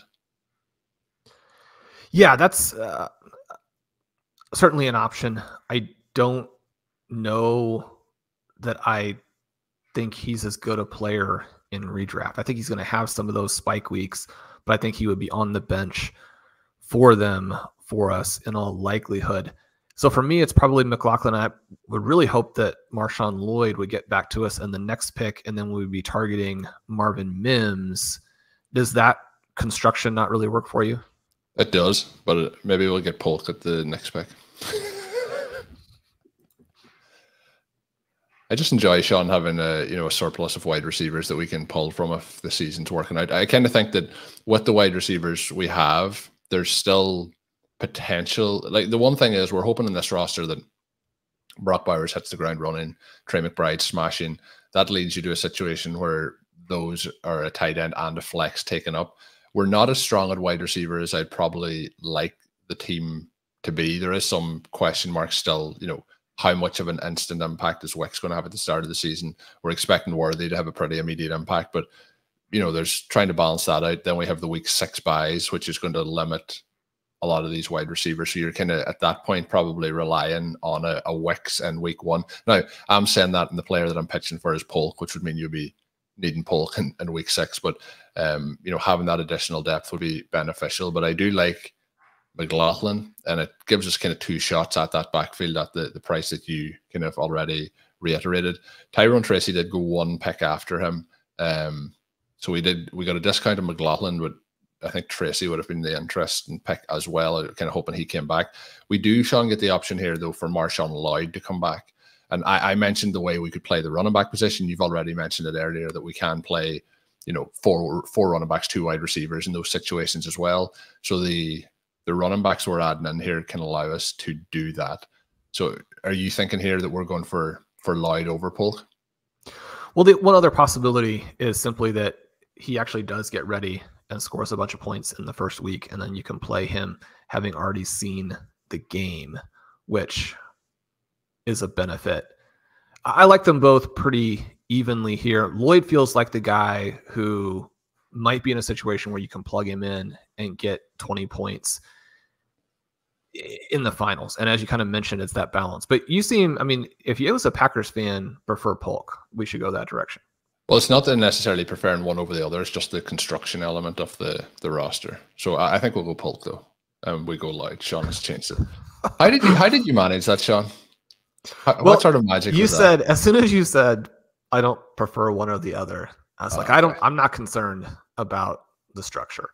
The structure, I think, is that we get the player who we think has the most breakout upside here.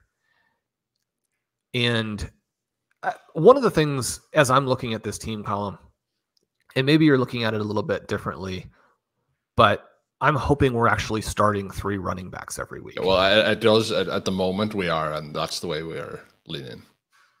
And so if you're starting Gibbs, Brown, and the better play between Javonte Williams and Jaleel McLaughlin, then with Waddle and Collins and Worthy, you hope you have that pretty well covered. And then you think that Jordan Addison is massively underpriced. Plus you're looking for a way, maybe not in week 1, but in week 3, week 4, and off to the races, you're looking for a way to play Brock Bowers. Now, you want to have the tight end depth in this format regardless, but when you use a pick on Bowers in round 6 like that, you are saying that there are a lot of weeks in which he's going to be in the starting lineup. If that's the case, then even though we drafted receivers in rounds 3, 4, and 5, we're also kind of staring at a lineup where probably in the best case scenario for us, we would have Gibbs, Brown, Williams, McBride, and Bowers all in the lineup, in which case you're down to just the 2 receivers. And that's the reason why, if we then have Addison and Wicks on top of those early 3, and we want Marvin Mims, then I think that receiver ends up not being the way to play it, because there's probably not as much contingent upside for the receivers in this range as there are for the running backs. A player like Marshawn Lloyd could fall into a huge weekly score where you feel pretty confident in that weekly score. Whereas Jaylen Polk, he's going to have some big games. If this had been best ball, there would have been no question. He's going to have those spike weeks. But the profile overall has some weaknesses. Anyone who's listened to Stealing Bananas has listened to Ben Gretsch talk about him. We had Travis May on the podcast, and he talked about how Jalen McMillan was clearly the second best receiver for the Washington Huskies, and the Polk wasn't even close. Polk had a couple of games last year against college players where he put up zeros.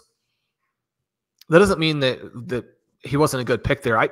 I don't believe the running backs that we had the choice of should have been there, right? I think those guys should have been gone. In almost any other draft, it would have been, racing to the podium for Jaylen Polk.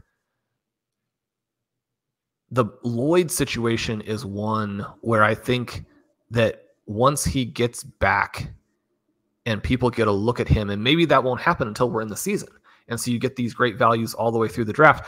But Marshawn Lloyd behind guys like Zach Moss, Zach Charbonnet, Jerome Ford, Austin Eckler, Rico Dowdle, Ray Davis, Chuba Hubbard, Jalen Wright, Gus Edwards.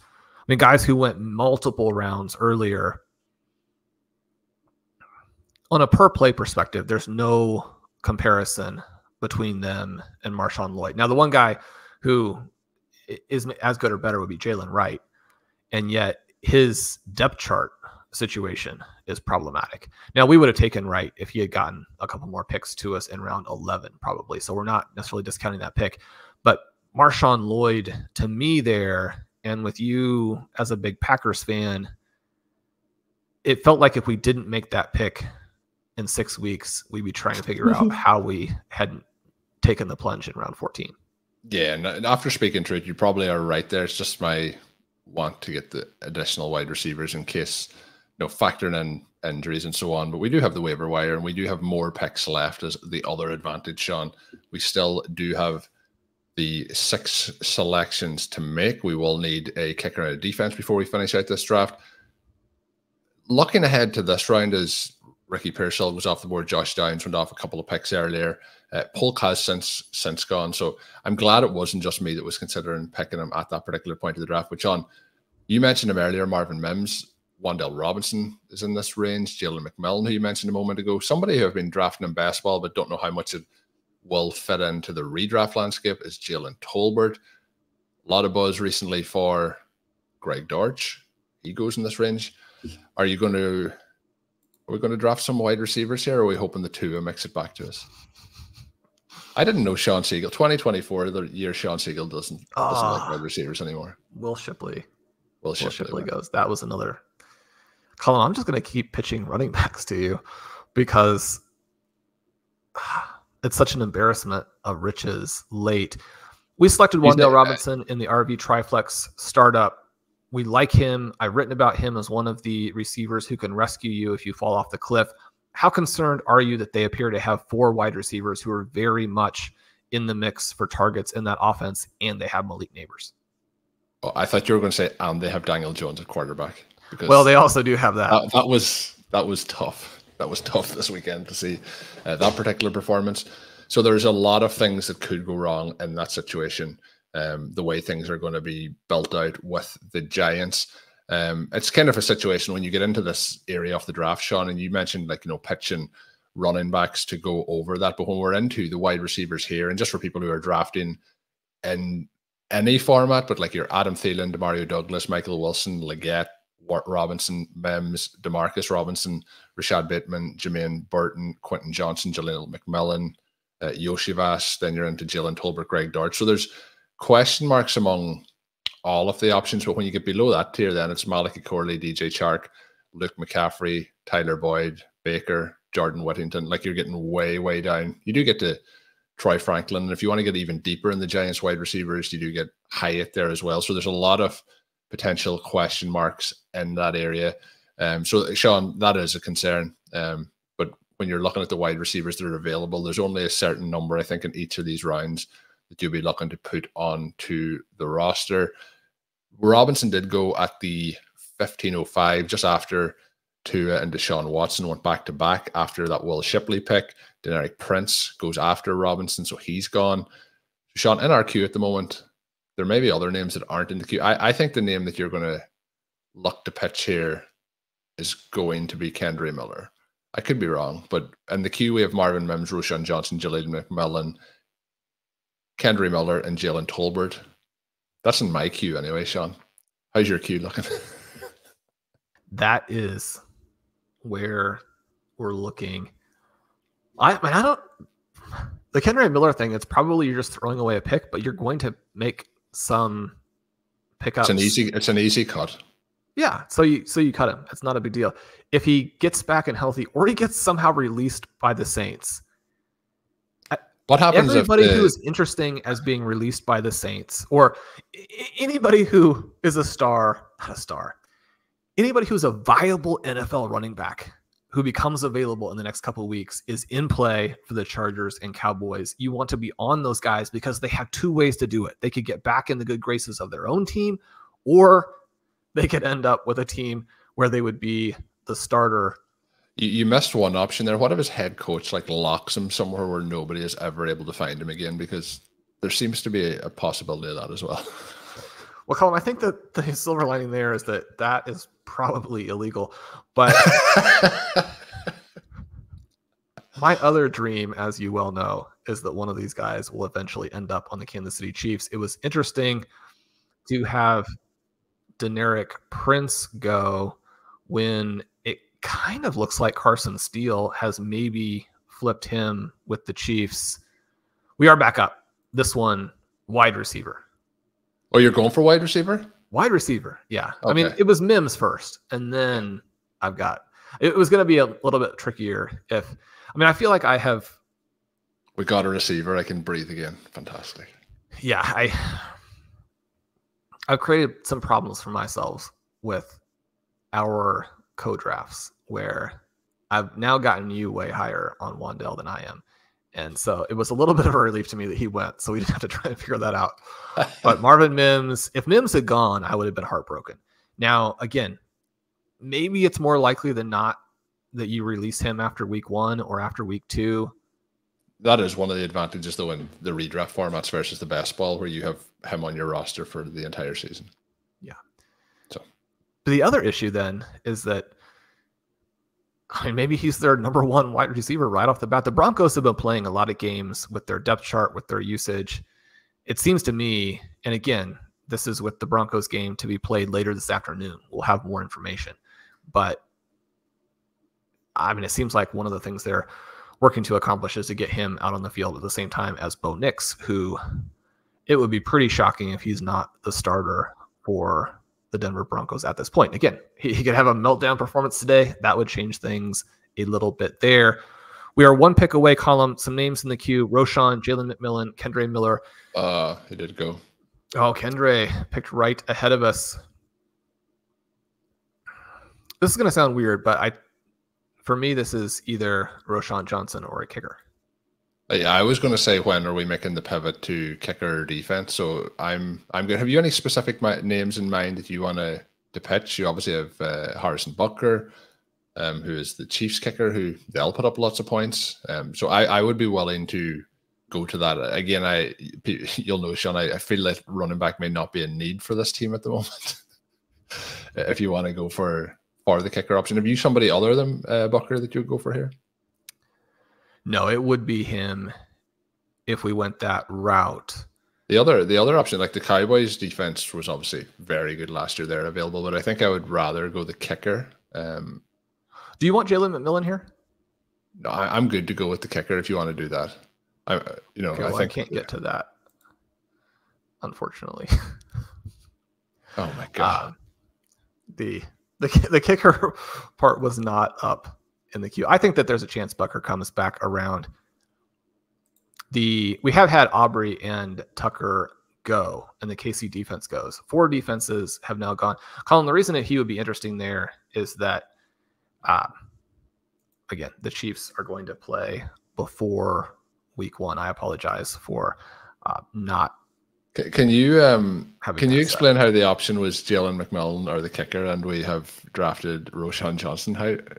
I told you that Roschon was the direction I was leaning, and then I asked you if you wanted Jaylen McMillan, and you said no. So I didn't know how far a direction you were leaning. I thought we were getting a kicker, but I think it's all good. Johnson is somebody again who I've drafted a bunch of in best ball, and if it's a case that we're a couple of weeks into the season and Herbert's leading as that second running back and he's not involved at all, we can make those decisions then. So that all makes sense. The one thing now though, it would have been kind of maybe a little bit more flexibility if we had have taken a kicker there. We have 4 picks left, so we need a kicker and a defense, and we have 2 additional spots. The question I was going to ask a little while ago was around the kicker. The quarterback. You mentioned the fact that we may go with 1 QB in this roster. I know in the past we've kind of waited on quarterbacks sometimes, and we've had up to 4 quarterbacks on the roster in the main event to see how things go over the course of the opening weeks. But with CJ Stroud, and the other interesting thing with Stroud, him staying healthy, of course, but he has a week 14 bye, so you basically can, ideally, if you're starting him every week, you can power through almost the entire fantasy football regular season with Stroud as your starting quarterback and give you that additional roster flexibility at the quarterback position. What are you thinking here? We're looking at a 1 QB team, and then we obviously need our kicker and defense, and then just see what we decide to select with the additional spot based on what's available. Mostly. I do think that we can take Justin Fields with a late pick here. And again, we can always take Fields. And again, cut him as Russell Wilson becomes the starter. Right. You want to create as much upside as you can with these late picks and not get concerned about the zeros. It's a 180 from the mentality that you have with best ball. Exactly. So that's something I really want to make sure that we're looking at there. None of the other quarterbacks are going to be players who would make a difference in the way that we would have them as a priority. It doesn't mean that we won't add them sometime during the season. We will. We're going to get to the 2 QB situation as we move through the year. But one of the nice things about landing CJ Stroud is that if he's playing well, you have that week 14 bye, which I think you have to also really love.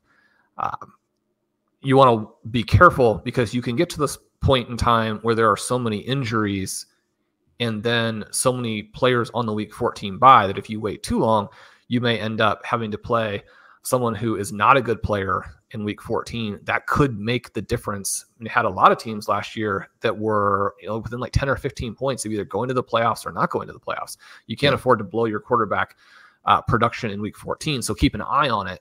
But one of the things that Stroud does is he puts you in a really good position to only have 1 quarterback in your original draft.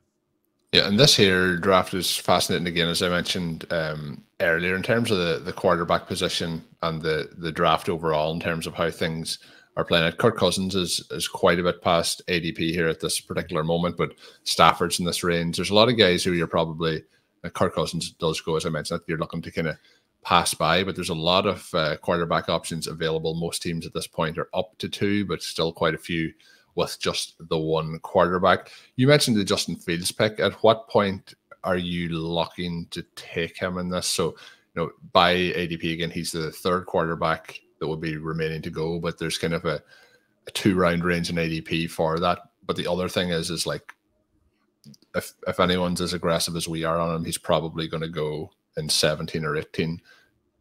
Are you thinking maybe at that turn at the pick in the 18th round, maybe for him, if it was a case that we have a kicker we like here in the 17th? Yeah. So the way that I'm looking at these last 4 picks is, as you mentioned, it's going to be a kicker, a defense, and 2 additional players. I think those additional players can be anybody. We don't need a receiver. We obviously don't need a running back, but these late picks don't have a ton of value, and you want to leverage every little bit of advantage you can get, squeeze every little bit of value. I really think Miles Sanders has a chance to be the starter somewhere this year at some point.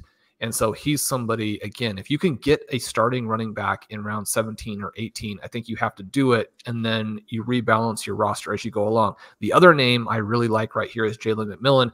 We talked about having Travis on the show and him saying that McMillan was, I don't want to paraphrase Travis in a way that, he comes back and says that's not at all what I was saying, but you certainly get the impression that he felt like McMillan is closer to a Dunze than he is to Jalen Polk. So Sanders and McMillan are the 2 guys I would really like to add probably in 17 and 18, but Harrison Butker hasn't gone. Kind of as we work through this, we should mention that Justin Fields did just go, so we don't have to worry about him. But I think this next pair of picks is McMillan, is Sanders, and then is the kicker. The other thing I wanted to mention to you, Colm, as we kind of head to this spot is the Green Bay Packers are also involved in a pre-Sunday game. And the Eagles. And the Eagles. We have their kicker in as well. Anders Carlson is listed as the top kicker on the Packers depth chart. Is he going to be the guy? Could be a mess. I don't think I'd be willing to take a shot on them at this particular point. Obviously, we could still cut them before week 1, but the kicker situation still feels like it could change quite a bit over the next couple of weeks. Okay. So that would lead me to just to not do it. Well, one of the things unless it was a case that you took 2 kickers, if that makes sense. If he was a second kicker that you take, which we could do if we were planning to try and see how that week 1 game went, and then add him to the lineup if it worked and cut him if it didn't. Right. And that's what I'm thinking, is that if you pick Harrison Butker, you're probably going to play him either way. Although I think that we would cut either Butker or a different player that we select if Butker has a bad week 1, because you want to win week 1. If you take Carlson and he either is not the starter or doesn't score well, again, you just cut him, right? So that's the advantage there we have. In my reading of the rules, and anybody who wants to clarify this for us if it's clearly wrong, but there's going to be a Sunday morning waiver period. If you don't get the points you need at kicker, then you cut that kicker and you pick up somebody else.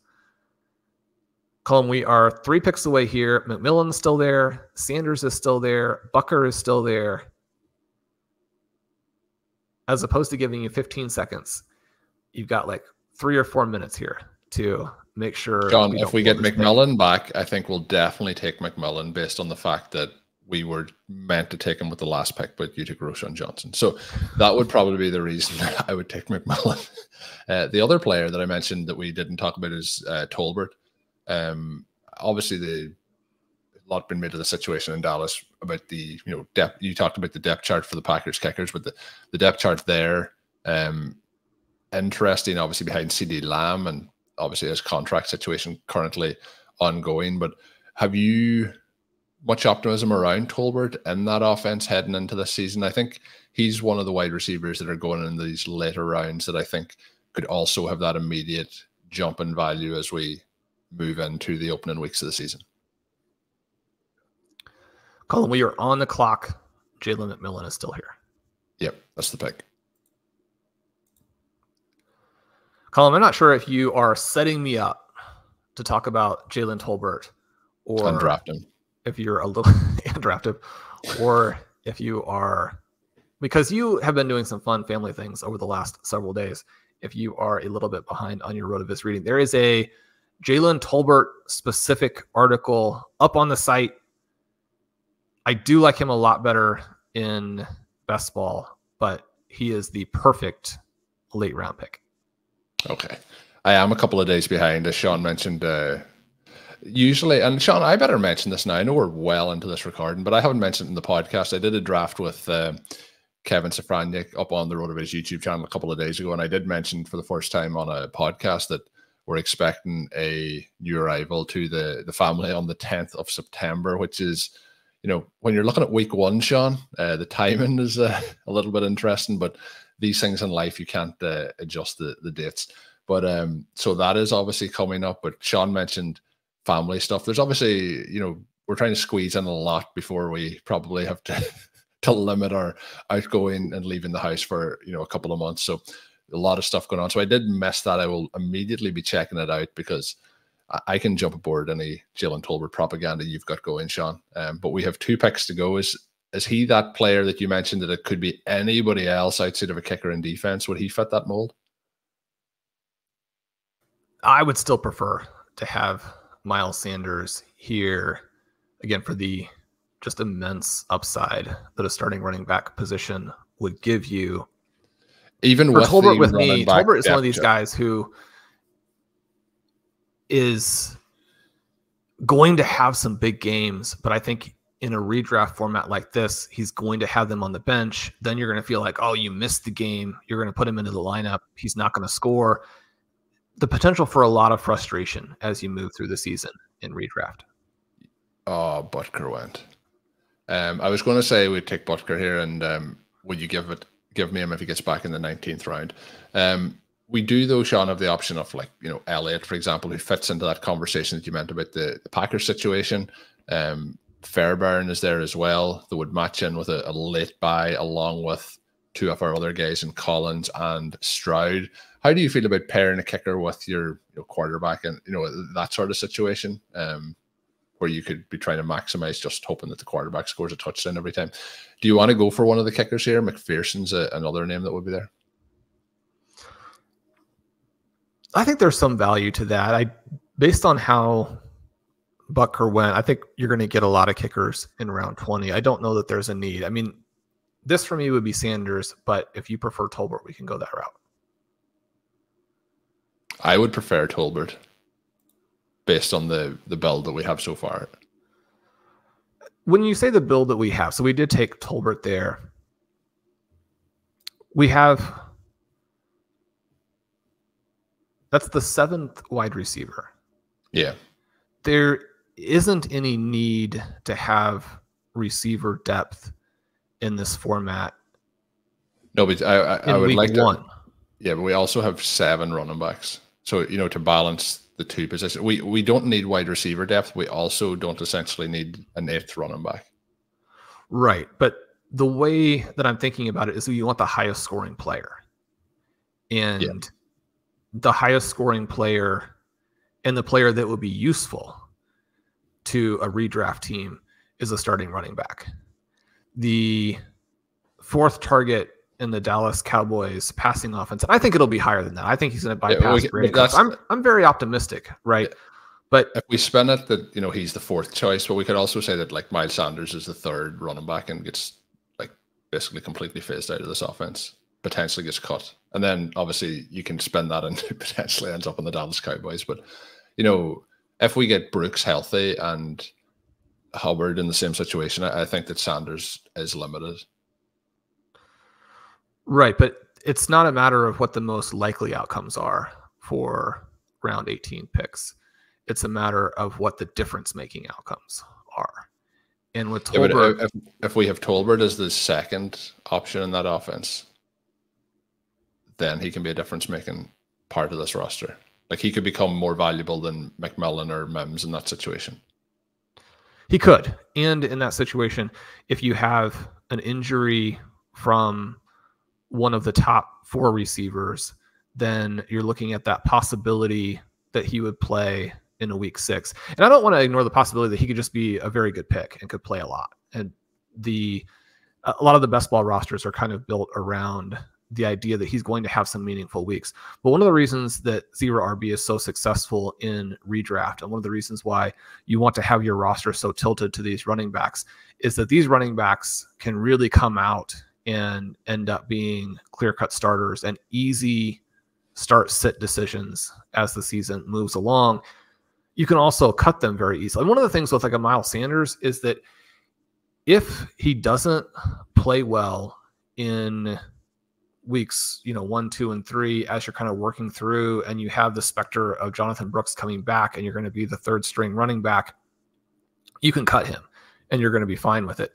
If Jaylen Tolbert goes out there and has 3 solid games and hasn't been in the lineup, it's tougher, right? Because you don't know how it's going to work. You don't move on, and you also don't play him. And so you have this roster spot that doesn't work. So like the most likely outcome for both guys is that one gets cut and you can add a player who's valuable, whereas the other one keeps eating that roster spot.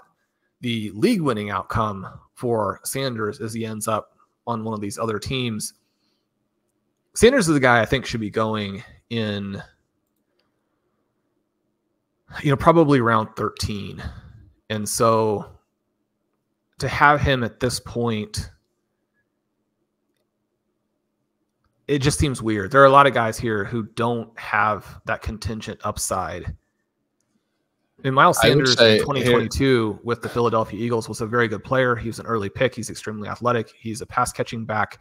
And I think it would be a little bit different for me if there weren't 2 teams, one that is going to be high scoring, the other that's going to be extremely run heavy, who just don't have a starter. And again, you're drawing to a very narrow path, but in round 18, it's what are the paths that could win the whole thing for you, knowing that almost all of these players are going to be completely useless.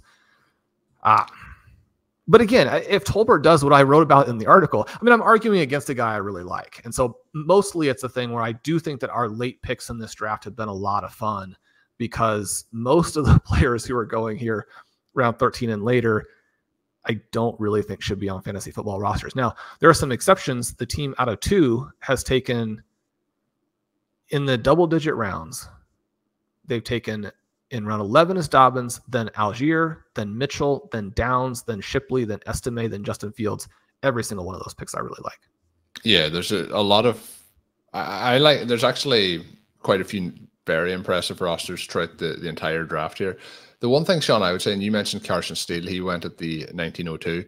Miles Sanders, I don't think Tolbert would go undrafted. I think Miles Sanders probably goes undrafted in this, so we can obviously factor him into our waiver wire discussions. That's my hope now, is to let you, if you want to spend the waiver wire allocation on him to get him on the roster. My thing with Tolbert, and I do agree with what you're saying, but like with Sanders, and I know we've mentioned a few times, but trying to like pick a player who may end up getting cut that then as it's our starting running back for another team is a narrow path for a player like Sanders. And I would rather go in the slightly younger wide receiver, who I think the range of outcomes of him actually being good without having to do a huge amount of different scenarios, I think is less. Now, ideally on this team, Shawn, we never have to play Tolbert. But the fact I would be looking at is when we have now 7 wide receivers, 7 running backs, if we're in a situation where Nico Collins gets hurt in week 1, or obviously we have these preseason games remaining. You mentioned like Marvin Mims and the Denver Broncos playing today.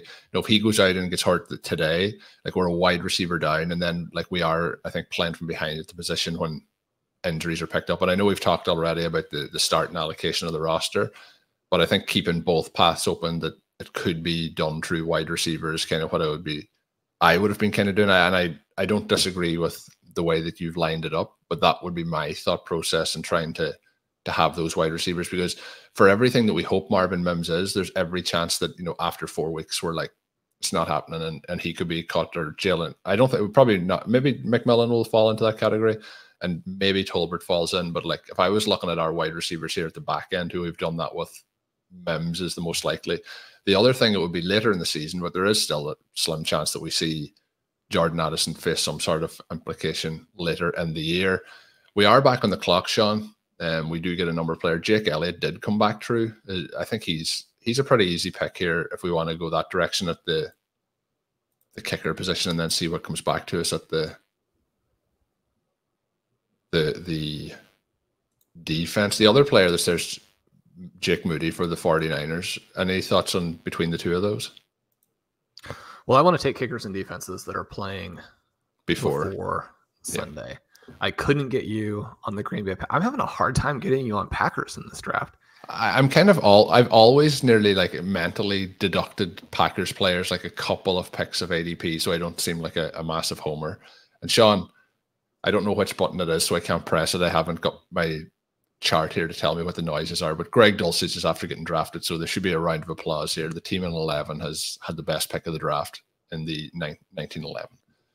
I generally do that with the Packers and drop them down a pick, but we do have the Philadelphia Eagles defense or the Packers defense in the queue. We should get one of those back to us. One benefit too, if we come out and the Packers defense is strong, they obviously have a tough matchup against the Eagles, but you would to get the advantage of it running through week 10. The other part, then the Eagles have the week 5 bye, but the big part of it is the advantage that you get if you see them have a good week 1. But tricky because they're both facing off against good offenses from each side, but I think adding both of them strategically, like you mentioned, makes sense. Have you, I don't have again, my priority there is probably I think the Eagles defense will be slightly better. I think the Packers defense will be good too, but the thing I like, and I've mentioned this in previous years, is having defenses on teams where the offenses are very strong and teams are likely to have to play from behind. So which do you want to go with, Shawn? Well, I'm envisioning a scenario in which the Green Bay Packers do to the Philadelphia Eagles what they did to the Dallas Cowboys in the first week of the playoffs last year. Is that what you're envisioning, or do you think this game is going the other direction? You're getting me off to a good start. Is that what you're saying? You're going to have an exciting start to the year? I think so. I think that's very optimistic, and it's also on a neutral venue, and we don't know what, like, you know, we've seen some of the neutral venues have like not the greatest surfaces and things like that. So there could be some challenges even around like handling the ball and things like that. I believe that game is in Brazil. So Shawn's going all in on that. Now, the interesting thing, the Packers do follow that up with the Colts and the Titans and the Vikings. So I would prefer their opening schedule over the Eagles opening contests if it was to work out there. And we all know that Shawn's going to keep the Cowboys or the Packers defense on this roster and cut Jaylen Tolbert ahead of week 1. So that's all good too. Jaylen Tolbert getting switched out for Miles Sanders is what I'm envisioning. We are, Shawn, we're finished our draft now, but we are, 6-7 picks left. So we're watching closely to see if Miles Sanders sneaks out the far end off the draft here. But when we finish this, Shawn, throughout the room, we have one quarterback, which I don't believe we've left a main event draft in the past with just the one QB, but that is the history maker, CJ Stroud, that we have on our roster. We have Jahmyr, Gibbs, Chase Brown, Javonte Williams. Please, everyone, bear with me while I read out all the running backs that we have on the roster. We have Braelon Allen, Jaylen McLaughlin, Marshawn Lloyd, Roschon Johnson, but we have Waddle, Collins, Worthy, Addison, Wicks, Mims, McMillan, and Tolbert, along with Trey McBride and Brock Bowers, Jake Elliott, and the Green Bay Packers, both of those playing prior to the Sunday slate, which we can potentially swap out if we needed. Miles Sanders did get drafted, Shawn. Don't worry, he'll be cut after week 3. We can pick him up if you want to add him then. Well, he gets drafted, I was going to say, by the team that has Pacheco. That's untrue. Breece Hall. Yeah. I was going to say that he will be playing ahead of Isaiah Pacheco here in a couple of weeks, but that won't happen. They're not on the same team. So we do. I'm very happy with how the team went. We did it. I do say sometimes for the listeners, it's good when we have, some of those strategic conversations where maybe we're not in full alignment, but I'll get your thoughts now on the overall team. Outside of drafting too many wide receivers, what's your thoughts? Well, Colm, it's tough to go into a main event and not get basically a first-round pick. And that, I think, is what you're dealing with when you get the 110. Now, A.J. Brown is an absolute superstar. Yep. And so I think the very easy counter argument would be you guys had a first-round pick staring you in the face and you didn't take it. So you can't complain about not having one. Outside of that, I absolutely love this team. This is going to be one of the favorite teams I've ever drafted. I think that the running backs on this team have a chance to give us running back production, the likes of which this is the best running back room we've ever had. I think that we've ever had. And the flip side of that is that the wide receivers aren't as strong. But again, we want to consider where we are in 2024. We want to consider what we got instead. We want to consider the value that we think there is in the late picks. Now, the other part, Shawn, sorry for interrupting, but the part with the wide receivers also, like we did take Bowers. We could have taken a wide receiver at that particular spot. You know, we wanted JSN to come back. We could have took him. You could have took Keenan Allen, you know, Deontay Johnson, Jaden Reed. The advantage of that is we have a super strength at the tight end position then. So, you know, if you're thinking of Brock Bowers as another wide receiver, basically, that fills the flex, you know, that changes the outlook of the room entirely. It does. And I think that's a great point. It gives you a little bit of a backstop with your starter. If you lose your first round pick, in the vast majority of cases, it's going to really hurt you. If you lose your first round pick at a onesie position, then you go from being the best team, you know, in theory, or at least in hope, to one of the worst teams, because you drop from a superstar tight end to a guy who doesn't do anything for you. That's not going to be the case for us. And you mentioned, losing those early guys. I've had some teams, I believe together, we've had some teams where we did lose early round players and still finished really high. And so in order to do that, you've got to really hit on other players, but you also, if there are tiny little things that you were leaning toward anyway, that will help you, create some depth or some balance, you want to do that. I love having Bowers as the guy here. And the other thing about having Bowers after McBride is that we can actually be a little bit patient. And if we're wrong on Bowers, that also won't kill us. I mean, the thing that would kill us is if we're wrong on both. And that's possible. That's possible. But you look at this team, and if you think about Jordan Addison as being a 6th round pick, which is where I think he should be, if you look at Dontavian Wicks and have him as an 8th round pick, which I think that he should be, if you look at Marvin Mims and you have him as a 10th round pick, which that one is more controversial. And again, it's just one of those things where it's both good and bad to draft right before a game that is relevant for a player, because I don't know that there are that many scenarios in which Marvin Mims is worth still significantly less than a 15th round pick. We're already into the range where some of these guys could be in the conversation to be cut for acquisitions even before the season starts, but certainly after week 1. There is possibly a scenario where he does enough later today that he would jump into, say, around 11, 12 conversation. So you get a little bit of additional value by taking that risk. I like that mix. Then we talked about the running backs. We love them. To have that with a CJ Stroud, where CJ Stroud doesn't really cost you anything. The moment of magic in this draft for me was that we were really strongly looking at Chase Brown in 8 and Javonte Williams in 9 as the approach if Jaden Reed was gone, if Jackson Smith and Jigba was gone. Both of them were gone.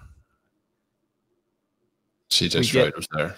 CJ Stroud was there, and then we get Brown and Williams in 9 and 10 instead of, or I should say in 8 and 9 instead of in 7 and 8. So that for me makes this draft. We had some interesting reaches. We had some fantastic fallers. That's the reason why you do the main event. I mean, Colm, you can draft all offseason and you get to this level, you get to this time, you draft this team and you get that jolt of adrenaline. I was going to say the adrenaline rush. You draft all those other drafts and they're a lot of fun, but the adrenaline rush of drafting in the main event is a different level. It really is. It really is. So this team ends up, I think, just fantastic. The other part that I would mention on the Bowers McBride part is because we've taken the 2 tight ends there, we haven't really had to dive in and get a 3rd or a 4th, which is given. We're debating over our wide receiver 7, running back 7, the whole conversation around the late parts. But the reason we're able to do that is we have the 2 of those which seal that position. We had CJ Stroud, which kind of gives you a wide runway at the quarterback position, and that allowed us then to have these names where you can cut, rather than have players that you have to have on your roster and need them to have an impact early in the season. So I love the way this turned out, Shawn, from that original feeling at the 10th pick where we miss out in Garrett Wilson and we're kind of a little bit drained. The rest of the draft just flowed very, very nicely for us. We got a lot of the guys that we wanted to get. So fantastic stuff. We are going to finish it there. Hopefully people have enjoyed. We'll have lots more content coming on RotoViz OT over the coming weeks. Make sure you are subscribed and leave us a written review on your favorite podcast app. I say favorite podcast app. You can now leave them on Spotify, believe, you can still leave them on Apple. You can leave them with an update. The other thing you can do is if you want, leave them on your least favorite podcast app. Leave them on all, even the ones you don't like. Log in, leave the review. That's actually, Shawn, that's something we should do from now on. I think that would be unique to tell people to leave it on their least favorite podcast app. But we also have the promo code RV Radio 2024 that you can use at checkout over at rotoviz.com to get yourself a 10% discount. Get all the access to the tools and content. You can read Shawn's thoughts on Jaylen Tolbert and much, much more over there. But that is going to do it for this one. Really enjoyed the draft. Hopefully you've enjoyed listening in. And hopefully, Shawn, as we go through the season, we can update the listeners on how successful this team is for us. My name is Colm Kelly. You can follow me on Twitter at @OverToMartin. My co-host is Shawn Siegele. As always, check out his work up on rotoviz.com. And until next time, have a good one.